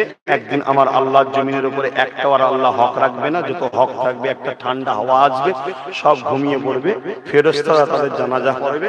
তারপরে আল্লাহর পক্ষ থেকে আযাব শুরু হবে, আসমান ভাঙবে, তারা ভাঙবে, পাহাড়গুলো চূর্ণ বিচূর্ণ হয়ে যাবে, দাব্বাতুল আরদ বেরোবে, ইয়াজুজ মাজুজ বেরোবে, অনেক কিছু হবে, সব পৃথিবী ধ্বংস হয়ে যাবে। এটা হবে স্বাভাবিক, এটা 100% সত্য।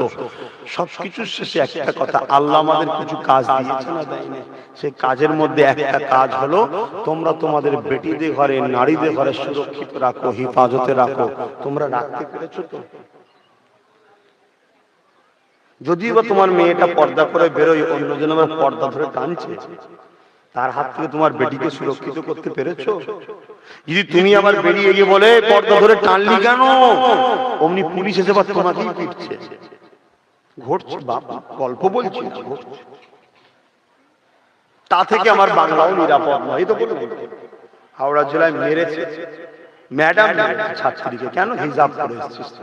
আচ্ছা, কত কালকের কথা, গল্প বলছি না, দেখুন না, ভুল বললাম? দেখেছেন কি সোশ্যাল মিডিয়ায়? কেউ দেখে থাকেন, একটু সাক্ষী দেবেন। কিছুদিন আগে মুর্শিদাবাদে হয়েছিল, মাস্টার বলেছিল তোর নাম খেতে বাধ্য দেবো, ওটা দেখেছিলেন? দেখেন, আমি একা বলেছি, সাক্ষী দিচ্ছি। চিন্তা করুন পরিস্থিতি কোথায়। কাল বলবে নামের আগে মোহাম্মদ লিখা যাবে না, এমনি তো মোহাম্মদ বাদ দিচ্ছে। কালকে বলবে লিখা যাবে না, কালকে বলবে হিন্দুস্তানে থাকতে গেলে কোরআন পড়া যাবে না। তখন বলবো ওইটা কি ছেড়ে দেওয়া যায়? তখন দেখে নেবো, হয়তো কিছু ভাবতে পারে মনে মনে, আরে বোকা, সেই কোরআনেরই একটা আইন হলো পর্দা, সেটাকে রুখতে পারলি না, কোরআন রুখবি কি করে তুই? ফুসকুড়ি যখন হয় তখন ট্রিটমেন্ট করো, না ওই ফুসকুড়ি একদিন পোড়া হবে, পোড়া থেকে ক্যান্সার হয়ে যাবে, আর তখন কিছু করার থাকবে না। এখন সব ফুসকুড়ি ধরছে, এখনই ট্রিটমেন্ট করো, বাঁচার রাস্তা আছে, নেই কি বলছে? আছে রাস্তা। বিষে বিষ কাটে, আছে না? না, বিচুতি লাগলে বিচুতি ঘষতে হয়, আবার দেখবেন ডোলে বিচুতির রস দেয়, কি আছে না? না, বেশি কিছু বলতে পারবো না বাবা, কেন বুঝতেই পারছেন তো, আমার দিকে এক চোখ করে তাকিয়ে থাকে, এক চোখ বুঝতে পারছেন না? এই যে একটা দুটো এক চোখ আলাদা দাজ্জাল, এক চোখ, এই বুঝতে পারছেন না? হ্যাঁ, ওই তো এক চোখ। এসব দাজ্জালের তৈরি, পৃথিবীতে কি হচ্ছে না সব ওখান থেকে বসে বসে নিয়ন্ত্রণ করছে। আপনি বললেন হুজুর কি বলছে, আমার কত খারাপ লাগবে। আমি বলে দিয়ে যাচ্ছি, আগামী 2-5 বছর পর দেখবেন আপনারা, আগামী 2-5 বছরের মধ্যে দেখবেন মসজিদের দোরের গোড়ায় দুজন করে দাঁড়িয়ে আছে লাঠি নিয়ে, ঢুকলেই ফিরবে, নামাজ বন্ধ। 2-5 বছরের মধ্যে শুনতে পাবে। তুমি ভাবছো আমার আমরা রয়েছে, তোমার এলাকায় নাই, তুমি বেশি আছো, ঠিক আছে রে বাবা, তোমার এলাকালি তো ইসলাম না, তোমার এলাকালে তো মসজিদ নয়। তুমি যদি মনে করো আমার মসজিদটাই আল্লাহর ঘর, বাকি সবটা আল্লাহর ঘর নয়, তাহলে তোমার ইমান ওই কচু পাতায় পানি দিয়ে টলমল হচ্ছে। এই প্যালেস্টাইনের মসজিদের আকসার জন্য তোমার প্রেম থাকা দরকার, এটা তোমার ইমান। কথা বুঝছেন না? বুঝছেন? আর মনে রাখবেন, আমার দুশ্মন বাড়ছে না, কমছে। আর আপনারা আমার দুশ্মন, আপনারা হচ্ছেন না। তাহলে আমার দুশ্মন যদি আমার ক্ষতি করতে আসে, আপনারা বলতে যদি নাও পারেন, কমসে কম যে বলছে তাকে সাপোর্ট করা দরকার তো, ঠিক না? ঠিক ঠিক পাশে থাকবেন, আর না সব হাওয়া হয়ে যাবে। আমি অবাক হয়ে যাই, একজন অন্যায় করে লাঠি তুললে আর আমি অন্যায় করিনি, আমি ছুঁচ মারি। এ কোন ধরনের ভিতু আমরা? আর কথা বাড়াচ্ছি না। হে নবী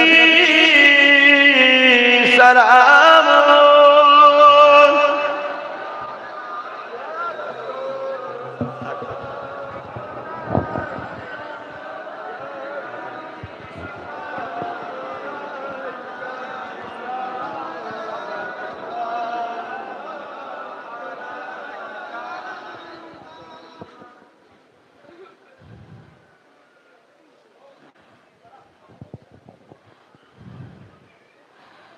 আমাকে কিছু লোক জিজ্ঞেস করে যে হুজুর, ওরা স্কুলে ওদের ধর্মীয় অনুষ্ঠান করছে, সমস্যা নেই, ওদের মেয়েদের বিবাহ করে ধর্মীয় রীতিনীতি নিয়ে স্কুলে যাচ্ছে, সমস্যা নেই, শিখ পাঞ্জাবিরা তাদের ইউনিফর্ম পরে যাচ্ছে, অসুবিধে নেই, ব্রাহ্মণরা পইতে নাকি বলে দিয়ে অসুবিধে নাই, আমাদের বেলায় অসুবিধে কিসে? আমি তাদেরকে একটাই উত্তর দিয়েছি, ওদের বাপ আছে, তোদের বাপ নেই, তোরা অনাথ বাচ্চা। তাই কি গো, ভুল বলেছি নাকি? আমি জন্মদাতা বাপের কথা বলছি না। দুনিয়ায় মাথা তুলে বাঁচতে গেলে একটু কিছু নেতা খেতাকে বাপ হিসাবে রাখতে হয়তো নাকি, ওই বাপের জায়গায় আমরা অনাথ। ওদের সব আছে, ওদেরকে কিছু বললে অমনি ওদের বাপেরা ফোন করে দেয়, যাও তো, অমনি সব সব গাড়ি নিয়ে চলে আসবে, একদম পুরো র্যাপ ট্যাপ। কি হয়েছে? আর আমাদের ফোন করার কেউ নেই, বুঝতে পারছেন না? আমাদের কেউ নেই। এই আল্লাহ কারে সবে একটা ঢুকেছে, তাও ছোট মতো, আবার ঠিক আছে, তাও গাল টাল খেয়েছি, অনেক গাল পেরেছো তোমরা, মধ্যে হয়তো অনেকে পেরেছো, আমি সব মাফ করে দেবো, আল্লাহকে সাক্ষী রেখে বলছি, তুমি পরিবর্তন হও। যদি ভুলটা বুঝতে পেরে যাবে আব্বাস সিদ্দিকী ঠিক করছিল, আমি সব মাফ করে দেবো। আর যদি তুমি ভুলটা না বুঝে এখনো যদি করো, তোমার মাফ নেই। এই গত পরশুদিন এক জায়গায় গেলাম না, কালকে মোরাইলে গেলাম না, কালকে ভোটের সময় আমায় কি গাল দিছিল, কালকে দেখে ক্যান্সার রোগ হয়ে গেছে, কাঁদছি। আপনার বিষয় অনেক কিছু, এরকম কত ঘটছে, কত। আমি কেন ভাই গুলো করিস? ধন্য আমাকে পছন্দ তোর হয়নি, হতে পারে, একটা মানুষ কাউকে পছন্দ নাও হতে পারে, গাল দিতে যাস কেন? তোর হুঁশ নেই? তুই নবীর খানদানের ছেলে, আমি, তুই তো ইমানদার, তুই তো মুসলমান, অন্য কারো কথা বাদ দে, তুই কি করে সাহস পাস? আমি আবার আল্লাহর রাস্তে মাফ করে দিলাম। ক্ষমা যখন চাইছি, মাফ করতে হবে না, আল্লাহ আমাকে ধরবে, এই আমার বান্দা নাই, ভুল করি ফেলে, তুই তো অনেক ভুল করেছিস, তুই তো আমার কাছে ভুল করেছিস, তুই ওকে মাফ করলি নি কেন? আর মাফ করে দিলে কি হবে? আল্লাহ আমাকেও মাফ করে দেবে, জোরে বলুন সুবহানাল্লাহ। কিন্তু ক্ষমা চাইতে হবে, ক্ষমা চাইতে হবে। আর ক্ষমার জন্য আমার কাছে একটাই রাস্তা, আমি বলবো, নিজের ভুলকে বুঝে চলে আসো, ঘরের ছেলে ঘরে আসো, নিজের মা, নিজের বোন, নিজের অস্তিত্বকে বাঁচাও। কি হচ্ছে বুঝতে পারছো না? এখনো বুঝতে পারছো না? আমি যা কিছু বলছি তুমি কি ভাবছো? সব কথা চলে যাচ্ছে, শুধু এইখানে নয়, ওইখানেও চলে যাচ্ছে, ওখানে নয়, ওরও বাপ আছে এক জায়গায় যাওয়া, সেখানে চলে যাচ্ছে। আর কথাকে সহন, টেকনোলজির দুনিয়া, এমন সিস্টেম বেরিয়েছে, কথাটা অটোমেটিক সেই ভাষায় ট্রান্সফার হয়ে যাচ্ছে। কথা বুঝে আসছে না? না, সব শুনছে। শুধু আল্লাহর হাতে, কুদরতি হাতে আব্বাস সিদ্দিকী জান, যে আব্বাস সিদ্দিকী তোমার সামনে এখনো বেঁচে দাঁড়িয়ে আছে, শুধু আল্লাহর কুদরতি হাতে আমার জান আছে বলে। কথা কিছু বুঝতে পারছেন? আর আমি আপনাদেরকে বুক ঠুকে বলে যাচ্ছি, আমি মৃত্যুটি তুলে এক সেকেন্ডের জন্য ভাবিনি, আর এক সেকেন্ডের জন্য ভয়ও করিনি। কেন? যারা মুমিন হবে, মৃত্যু হলো তাদের জন্য সব থেকে বড় তোফা, নবী দেখার জন্য। জোরে বলুন সুবহানাল্লাহ, আরো জোরে বলেন। এই নাসিরের মেয়ে, বলবি তো সুবহানাল্লাহ? বলবি নি? ওকে কোথায় যেন বলেছিলাম না, এই নাসিরের মেয়ে, ও শুধু ঘরে এসে বলবে এই নাসিরের মেয়ে, খিলগা করে। এইসব বাচ্চাগুলোর জন্য একটু ভাববেন না, এদের কি হবে ভবিষ্যৎ? একদল হাইনা রাস্তায় ঘুরছে, এতে করে ছিঁড়ে ছিঁড়ে খাবে বলে ভাববেন না একটু? নিজের তো ভবিষ্যৎ যেমন হয়ে পড়ে গলে মলে চলে যাচ্ছে, এই ছোট ছোট বাচ্চা ছেলে মেয়েগুলোর কি হবে ভবিষ্যৎ? একটু ভাবে। যাক, আল্লাহ কারে, অনেকেই ভাবছে, আবার অনেকেই বুঝতে পেরেছে। আমাদেরও, আর বেশি বলবো না, আমারও আপনজনরা অনেকে বুঝতে পারছে। আল্লাহ সবাইকে হেদায়েত করে বোঝার তৌফিক দিন, বলুন আমিন। ঠিক আছে, মানুষ মাত্র ভুল হতে পারে, সবাই যে একই মেন্টালিটি নিয়ে আল্লাহ তো সবাইকে পাঠায় না, হতে পারে। কিন্তু আমি বলবো বেশি দেরি করেন নাই, কেন সময় খুবই কম। 5টা 5 হয়ে গেছে, 5টা 5 হয়ে গেছে, আর 25 মিনিট সময় আছে।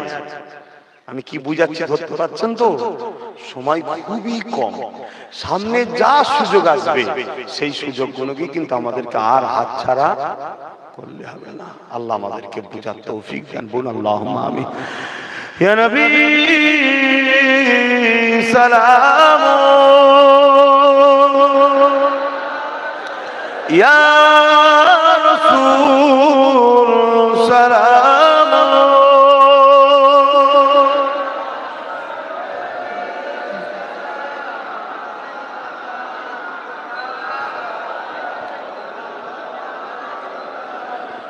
طلع البدر علينا من شنيعة الوداع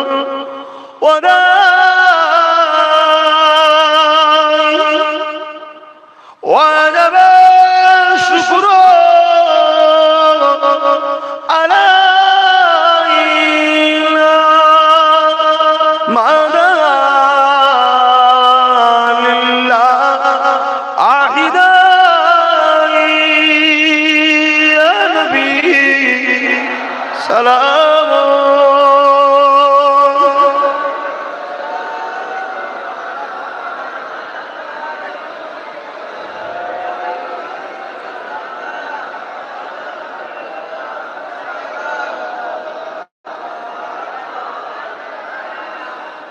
পরিল আল্লাহ আর বাণী,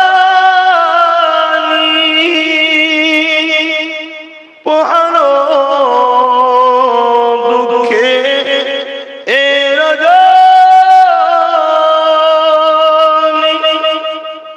হইল জগৎ অনুরানী, আমিনার নয়নের মনি, ইয়া নবী সালাম, ইয়া রাসূল, ইয়া হাবিব সালাম.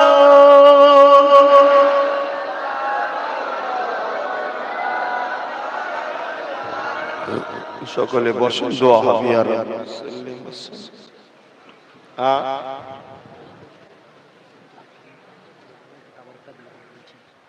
বাপ একটুখানি তাবারুক দেওয়া হবে, একটু চেপে চেপে সরে এসুন তো একটু।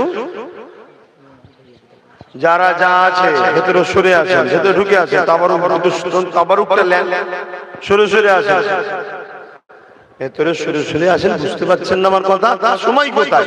বিসমিল্লাহ শরীফে 11 বার, দরুদ শরীফ 3 বার, 10 বার সরে ক্লাস সবাই সরে আসেন, কথা শুনতে হয়। এই কথা না শোনার জন্য আপনারা অনেক বিপদে পড়ছেন।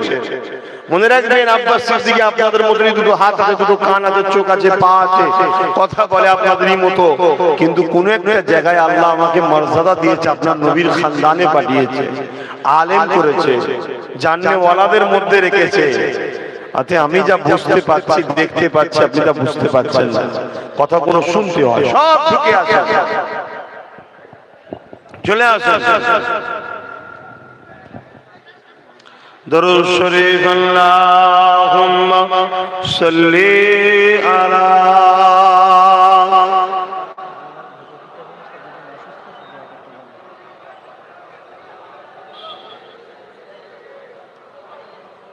কোরআন খতম 26 খতম কোরআন শরীফ, 8000 কলেমা শরীফ। দুজন অসুস্থ আছে, আল্লাহ সুস্থ করেন, বলুন আমিন। মাহফিলটা 45,000 মারহাবা মারহাবা নারে তাকবীর। আল্লাহ কবুল করেন যে যা তেলাওয়াত করেছে। আমরা একটু সংক্ষেপে 3 বার সূরা ফাতিহা, 10 বার সূরা ইখলাস, 11 বার দরুদ শরীফ পড়ে। এই মাহফিলটা হচ্ছে আমরা আসি, আমি আব্বাস সিদ্দিকী আজকে এসেছি, দুটো কথা বললাম, এতে কি বেজার হলেন? আমার আব্বার আমার ভাইয়েরা বেজার হলেন, আমি যদি আবার এসে আপনাদের আপত্তি নাই তো? কেন গ্রামবাসী আপনারা মিলেমিশে থাকেন, গ্রামের মধ্যে কোন রকম ভাবে থার পার্টি কেউ এসে মাথা না পায়, আপনারা মিলেমিশে থাকেন। আল্লাহ আপনাদের হেফাজত করুক। আমি একটা সংগঠন চালাই, জানেন তো, রাজনৈতিক ধর্মীয় সংগঠন। এই সংগঠনের সঙ্গে সবাই জুড়ে থাকবেন, জানেন সব কিছু। চলে আসেন ভেতরে, একটু তাবারুক করেছে ছেলেরা, আল্লাহ কবুল করে বলুন আল্লাহুম্মা আমিন। তাবারুক দিবার আগে আমি একটা ছোট্ট কথা বলবো। আমরাও কে এই ইসলামের সাথে শরীক হতে পারি না? সব হবে না, গুনাহ হবে। তা কেউ বাদ দেবেন না, যার যা খুশি একটু শরীক হন। কই রে বাবা, কে ঢুকছে ভেতরে? যার যা খুশি পকেটে হাত দেন, একটু শরীক হন। আমি কি বলছি বুঝতে পারেন? কারা তুলবে?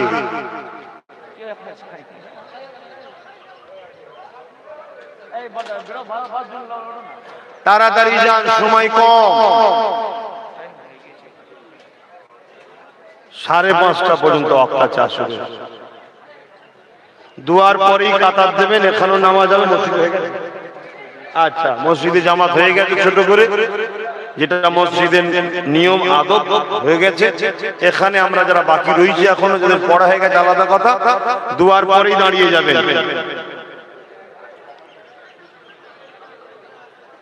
যার যা খুশি লম্বা করে হাত বাড়ান, লম্বা করে হাত বাড়ান। কিছু ছেলে ওঠ না রে বাবা, একটু তাবারুক দিবার জন্য ওঠ। কিছু ছেলে, এই তোমরা ওঠো, ওঠো, তাবারুক দাও, তাবারুক দাও, তাবারুক দাও। আপনাদের জন্য একটা করে তাবারুক করা হয়েছে, আশা করছি সব বুঝতে পারছেন। কটা তাবারুক করা হয়েছে? 1 পিস। প্রত্যেকটা মাথার পিছু 1 পিস করে করা হয়েছে। এটাই হলো শরীয়তের হুকুম। আপনি একটাই নেই, এটা নিয়ম। দেন, ছেলেরা যাচ্ছে, যার যা খুশি দেন। লম্বা লম্বা হাত জোর করে দান করবেন তো বড় আনন্দের সাথে করবেন, কেন 10 গুণ ব্যাকে পাবেন। জোরে বলুন মারহাবা। নারী দিবে, আরে এই আওয়াজ উঠছে, নারী দিবে, নারী দিবে। দাদা পীরের হক সিলসিলা, দাদা পীরের সিলসিলা আহলে সুন্নাত ওয়াল জামাআত, দাদা পীরের সিলসিলা আহলে সুন্নাত ওয়াল জামাআত, হিজবুল্লাহ, হিজবুল্লাহ, ফুরফুরা শরীফ নারী দিবে। বিশ্ব নবী জীবন, বাৎসরিক ইসালে সওয়াব, বাৎসরিক ইসালে সওয়াবের সামিন গো, উলামা হযরত গো, কমিটি গো, নারী দিবে, নারী দিবে। কোন বিপদে পড়লেই তাকবীর দেবেন, সব বিপদ কেটে যাবে। দলবদ্ধ হয়ে একসাথে, যদি দেখেন রাত্রে চোর পড়েছে গ্রামে, কি সন্ত্রাসী হামলা হয়েছে, দলবদ্ধ হয়ে এই তাকবীর দেবেন, শয়তান পালায় তাকবীরে। আর যারা মানবতা বিরোধী, তাদের উপর শয়তান সওয়ার হয় বলে ক্ষমতা পায়।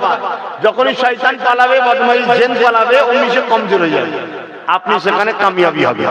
মনে থাকবে একদম, দিল খুলে। আর একবার নারে তাকবীর, নারে তাকবীর। আচ্ছা, সবাই চুপ করে, শুধু বাচ্চা কোনো তাকবীর দেবে। যত মুরব্বী বাপ আছে, যুবক আছে, আপনারা দেবেন না, শুধু বাচ্চা কোনো। এই চারানা কোনো রেডি তো? হ্যাঁ, যত বাচ্চা আছে দেখি কাদের গলাতে প্রথম বাচ্চা কোনো দেবে। যেখানে যা আছে শুনছো তো? বাচ্চা কোনো হাত তুলে দেখাও, শুধু বাচ্চা কোনো হাত তোলো। রেডি ইনশাআল্লাহ?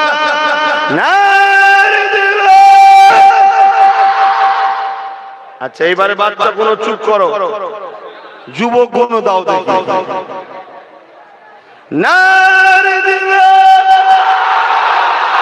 তুলনামূলক তোমাদের থেকে বাচ্চা কোনো জোর হয়েছে কি? আমি জানি আমরা জিতেছি, তারপরে ওরাই জিতেছে, ঠিক না বেটি? হ্যাঁ, ওদের মনটা খুশি, তোরা জিতে গেছিস, বল মারহাবা, বল মারহাবা, আলহামদুলিল্লাহ। হ্যাঁ, আল্লাহ তোদেরকে জিতিয়েছে। আল্লাহ কবুল করেন। এইভাবে আমাদেরকে আল্লাহ দুনিয়া আখিরাতে যেন শান্তিতে রাখে, হাসিতে রাখে, বলুন আমিন। এরা তো আমাদেরই বাচ্চা, আমাদেরই পরের ভবিষ্যৎ। আর কথা বলতে পারছি না, সকলে আসুন তওবা করি। বিসমিল্লাহির রহমানির রহিম। আল্লাহ তাআলা আমি জানা অজানা, ইচ্ছা ও ইচ্ছা সকল গুনাহ হইতে তওবা করিতেছি। আস্তাগফিরুল্লাহ রাব্বি মিন কুল্লি যামবি ওয়া আতুবু ইলাইহি। আশহাদু আল্লা ইলাহা ইল্লাল্লাহ ওয়াহদাহু লা শারীকা লাহু ওয়া আশহাদু আন্না মুহাম্মাদান আবদুহু ওয়া রাসূলুহু। লা ইলাহা ইল্লাল্লাহ মুহাম্মাদুর রাসূলুল্লাহ সাল্লাল্লাহু আলাইহি ওয়াসাল্লাম। যে জলসাগুলো আসর থেকে মাগরিব হয় বা জোহরের পরে হয়, যখন মুসাফির নয়, আমি যখন নামাজ পড়বো, আমি নামাজ পড়ে দেবো, যুবকগুলো সব উঁচু করে থাকবে, অন্যজন দিন রেডি আছে একদম। আল্লাহুম্মা আমিন। आय अल्लाह हमारा अब्बा गुनो के लिए, भाई गुनो के लिए, माँ गुनो के लिए, बच्चा छोटे छोटे छेले गुनो के लिए अल्लाह हाथ তুলেছি। আল্লাহ নামাজের জন্য লম্বা দোয়া আর হচ্ছে না, সময় হু করে চলে যাচ্ছে। আয় আল্লাহ কথা অনেক সময় কম, তথাপিও দু কথা আপনি বলালেন, বললাম। অনেক ভাইরা দান করলেন, অনেকে আগেও করেছে, অনেকে গ্রামবাসীরা তাবারুকের জন্য সহযোগিতাও করেছে। আল্লাহ পাক সবাই ভালোবাসে।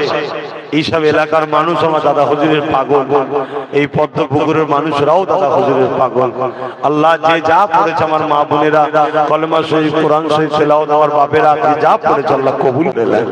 এই সব মিলিয়ে গিয়ে সব দিয়ে থাকেন আমার দয়ার নবীর সবখানা পৌঁছে দিন। হুজুর আব্বাজান আম্মাজান পরিবারদের সন্তান সাথে রূপাকে সব পৌঁছে দিন। চার পিরানবী, চার ইমাম, তামাম নবী সিদ্দিক, সদা সালিহিন, আরিফ বিল্লাহ, মুজাদ্দিদ জামান, দাদা হুজুর, পাঁচ খলিজার টুকরা খলিফা হুজুর রূপাকে সব পৌঁছে।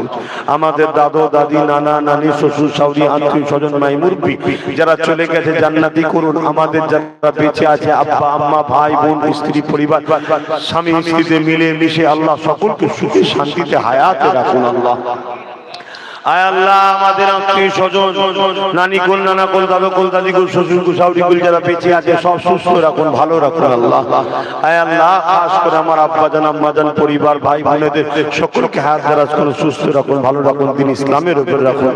আল্লাহ আমাদের সকলকে ইমানের সেই মরণ নসিব করবেন। এই ছোট ছোট বাচ্চাগুলোর নসিব বড় করবেন। আল্লাহ জালিমদের জুলুম অত্যাচার থেকে আমাদেরকে হেফাজত করবেন, আমার দেশকে হেফাজত করবেন, দেশকে বিদেশি শক্তি থেকে এবং দেশের মধ্যে যে সকল গাদ্দার আছে তার হাত থেকে দেশকে হেফাজত করবেন। দেশের সেনাবাহিনী, দেশের প্রশাসন, মানবতা প্রেমিক সর্বধর্মের মানুষ মিলেমিশে ভ্রাতৃত্বের সাথে দেশকে আমাদেরকে চলার তৌফিক দিন। খাস করে আমার কলেমা পড়া ভাইদের জান মাল ঈমান ইজ্জত আল্লাহ জালিমদের জুলুম থেকে হেফাজত করুন। আমার বোনের আজকে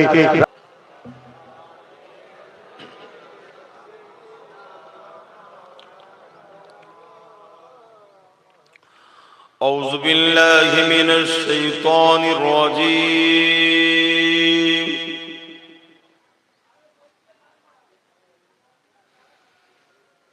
بسم الله الرحمن الرحيم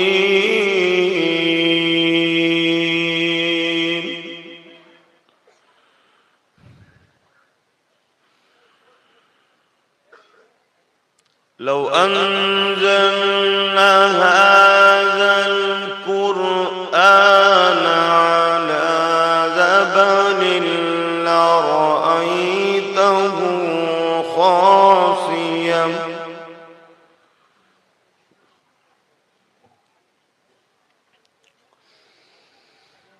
خاشعا متصديا من خشية الله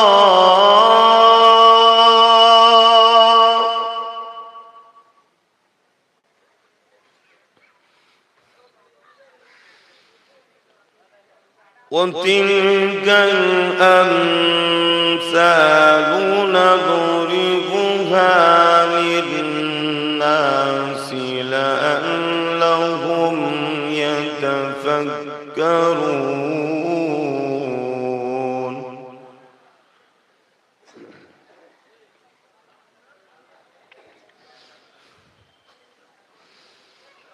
هو الله الذي لا إله إلا هو عالم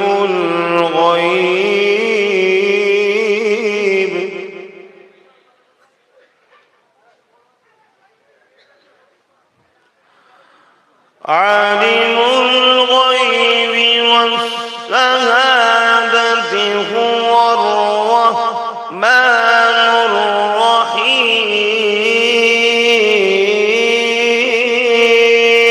الرحيم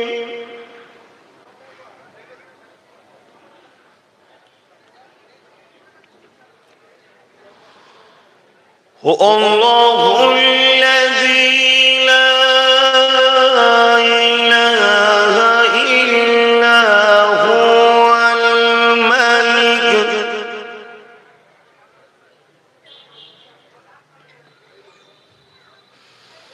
الملك القدوس السلام المؤمن المهيمن العزيز الجبار المتكبر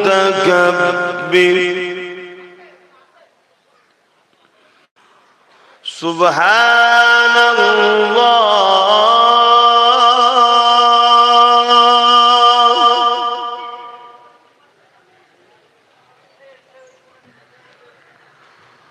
سبحان الله عما يشركون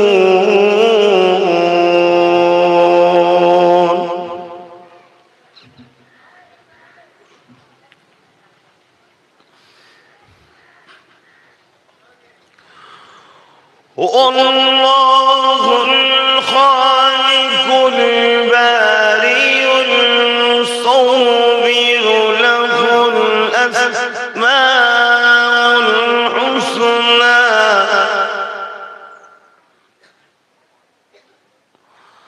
يسبح له ما في السماوات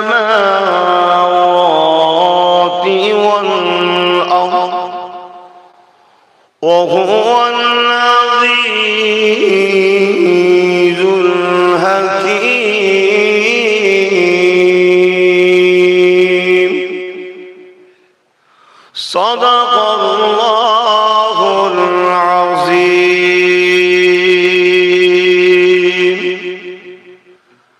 نحمده ونصلي على رسوله الكريم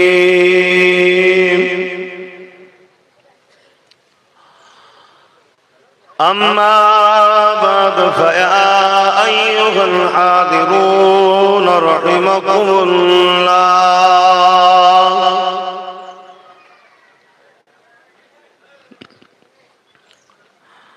قال الله تعالى في كلام المسيح والفرقان الحميد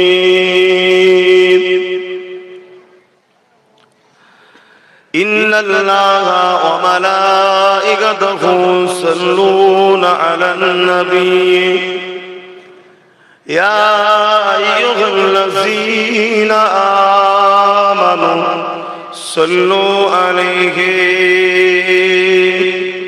وسلموا تسليما اللهم صل على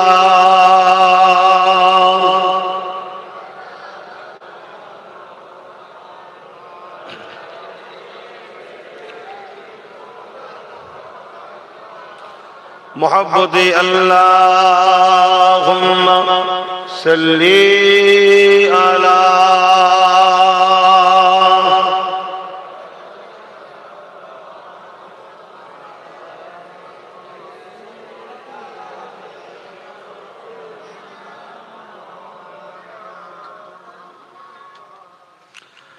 সালাম তোমাকে হাজারো সালাম হে আমার নবী আকরাম দরুদ তোমাকে হাজারো দরুদ হে আমার নবী আকরাম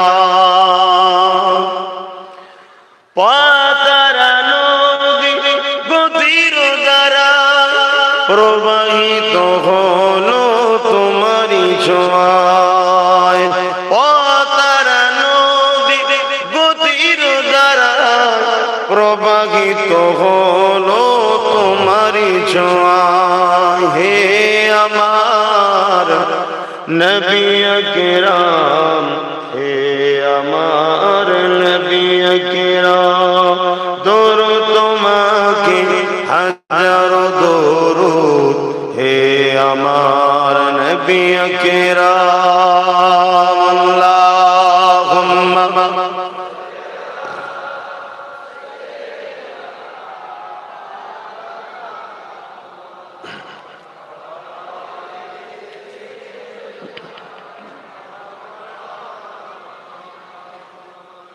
गुलाम है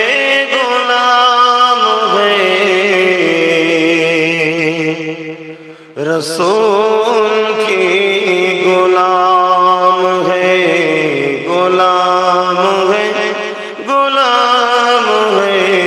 रसूल के गुलाम है गुलामी रसूल में गुलामी रसूल में मौत भी कबूल है गुलाम है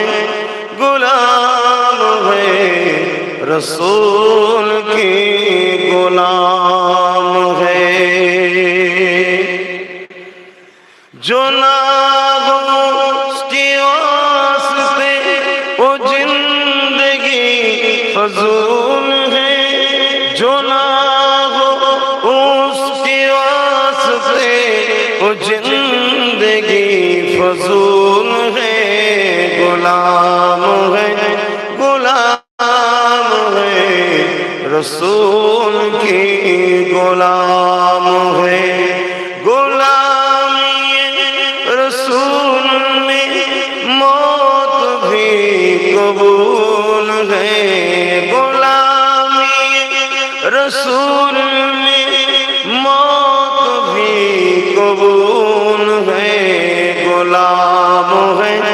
गुलाम है रसूल की गुलाम है अल्लाहुम्मा सल्ली अला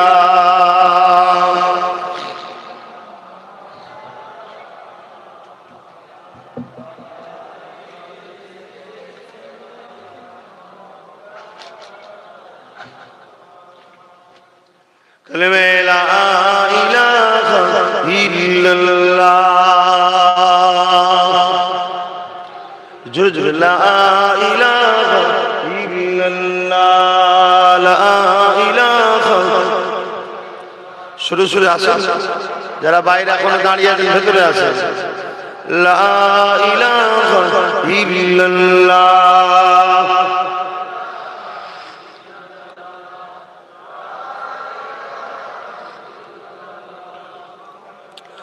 हस्बी रब्बी जल्लल्लाह मा फी क़ल्बी खैरुल्लाह हस्बी रब्बी जल्लल्लाह मा फी क़ल्बी खैरुल्लाह नूर मुहम्मद सल्लल्लाह हक़ ला इलाहा इल्लल्लाह ला इलाहा इल्लल्लाह ला इलाहा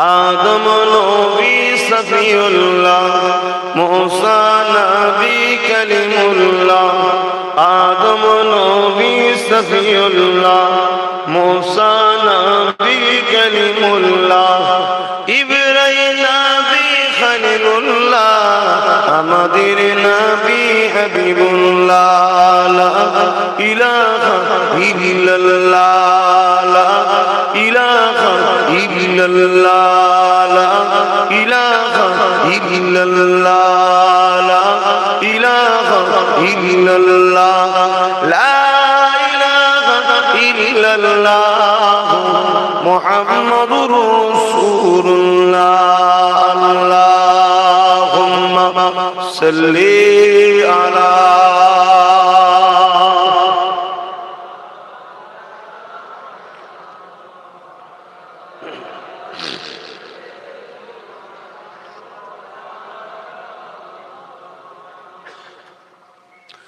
وقال الله تعالى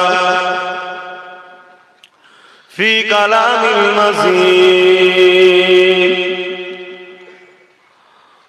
والفرقان الحميد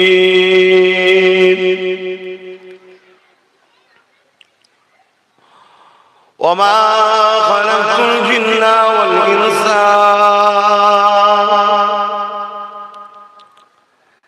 إلا ليعبدون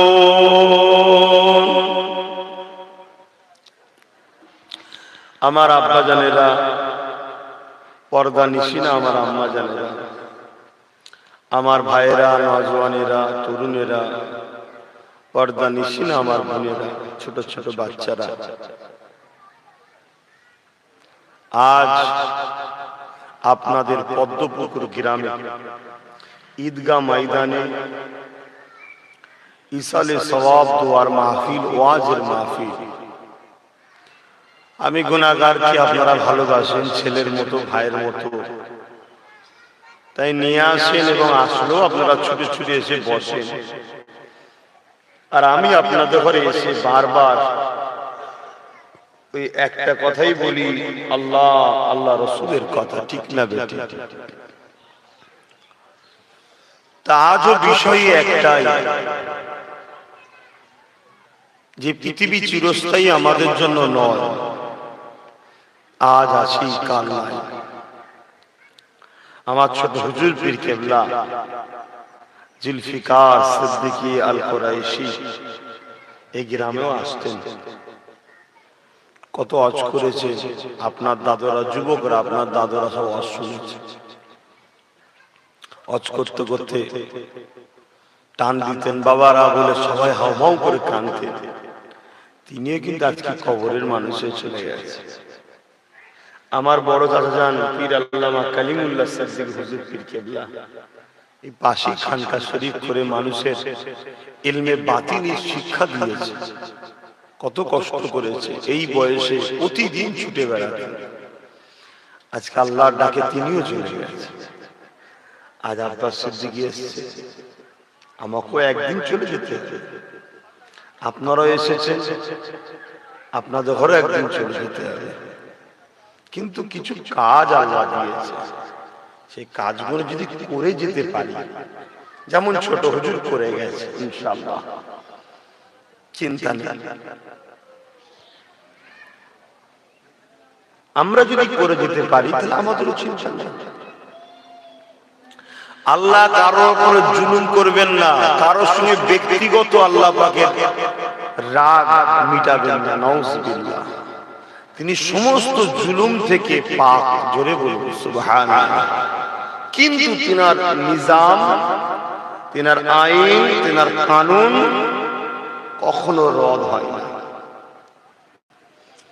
কেউ দুনিয়ায় ভুল আইন করে, পরবর্তী সময় আন্দোলনের পরে সে আইনকে রদ করতে হয়। কিন্তু আল্লাহ তো আইন ভুল নয়, তো রদ করবে কেন? তিনি কিছু আমাদের জন্য কাজ দিয়েছে, সেই কাজগুলো যদি আমরা করে যেতে পারি তাহলে অবশ্যই তিনি আমাদের জন্য পুরস্কার রেখেছে, চির শান্তির দয়ার জান্নাত এবং তিনার দিদার। জোরে বলবো সুবহানাল্লাহ। আর যদি আমরা কাজ না করে যেতে পারি তার জন্য শাস্তি আছে, আযাবে জাহান্নাম, নাউজুবিল্লাহ। যেটা খুব কঠিন হবে শুনতে, খুব ছোট্ট কথা জাহান্নাম, কিন্তু যতটা ছোট্ট কথা, যতটা শুনতে সহজ, তার শাস্তি কিন্তু অতটা সহজ নয়। আল্লাহ রাসূল বলছেন জাহান্নামীদের ঘরে জাকুন গাছ খাওয়ানো হবে, কাঁটাযুক্ত এক ধরনের গাছ, এবং তারা যখন পিপাসিত হবে তাদেরকে ফুটন্ত টকবক করে ফুটছে পুঁজ আর রক্ত গলা গরম তাদেরকে খাওয়ানো হবে। যেখান দিয়ে যাবে গলে গলে গলে গলে গলে গলে বাহির হয়ে যাবে। এটা আমরা সবাই জানি। জাহান্নামীদের ঘরে জিনজিনে বাঁধা হবে, রাসূল বলছে জিনজিন যদি আসমানে টাঙিয়ে দেওয়া হয় পৃথিবীতে আর কোনো গাছপালা গজাবে না। এইরকম একটা কঠিন বিবস্ত্র ভয়ানক কষ্টদায়ক আযাবের জায়গার নাম হলো জাহান্নাম। কাদের জন্য রেখেছে আল্লাহ? যারা তার কাজ করে যাবে না।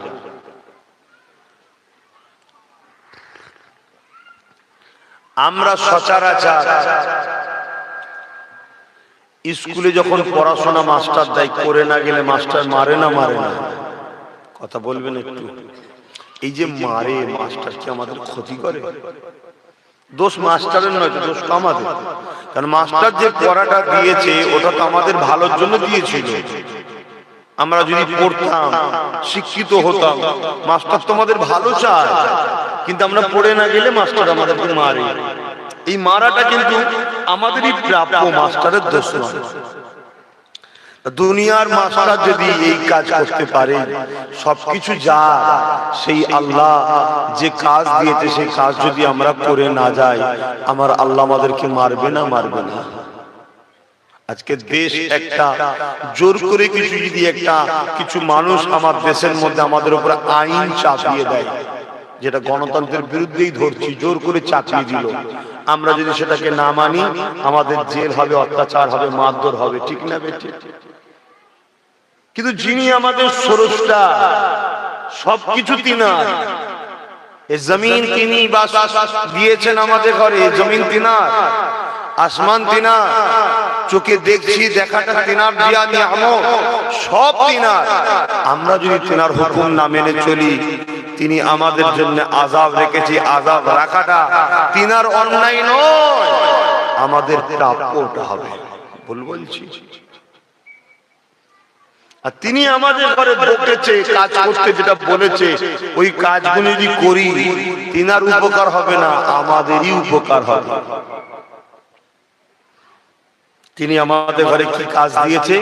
প্রথম নম্বর কাজ হলো আল্লাহকে ভালোবাসো, নবীকে ভালোবাসো, তাকে বিশ্বাস করো, রসুলকে আল্লাহকে বিশ্বাস করো, আল্লাহকে আল্লাহ বলে বিশ্বাস করো, নবীকে রসুল বলে বিশ্বাস করে ভালোবাসো,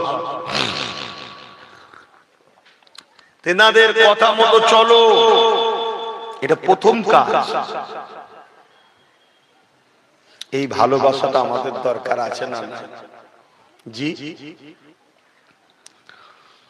আল্লাহ পাক বলেছে, বান্দা তোরা আমার উপরে ঈমান আন, আমানতু বিল্লাহ, আল্লাহর উপরে ঈমান আন।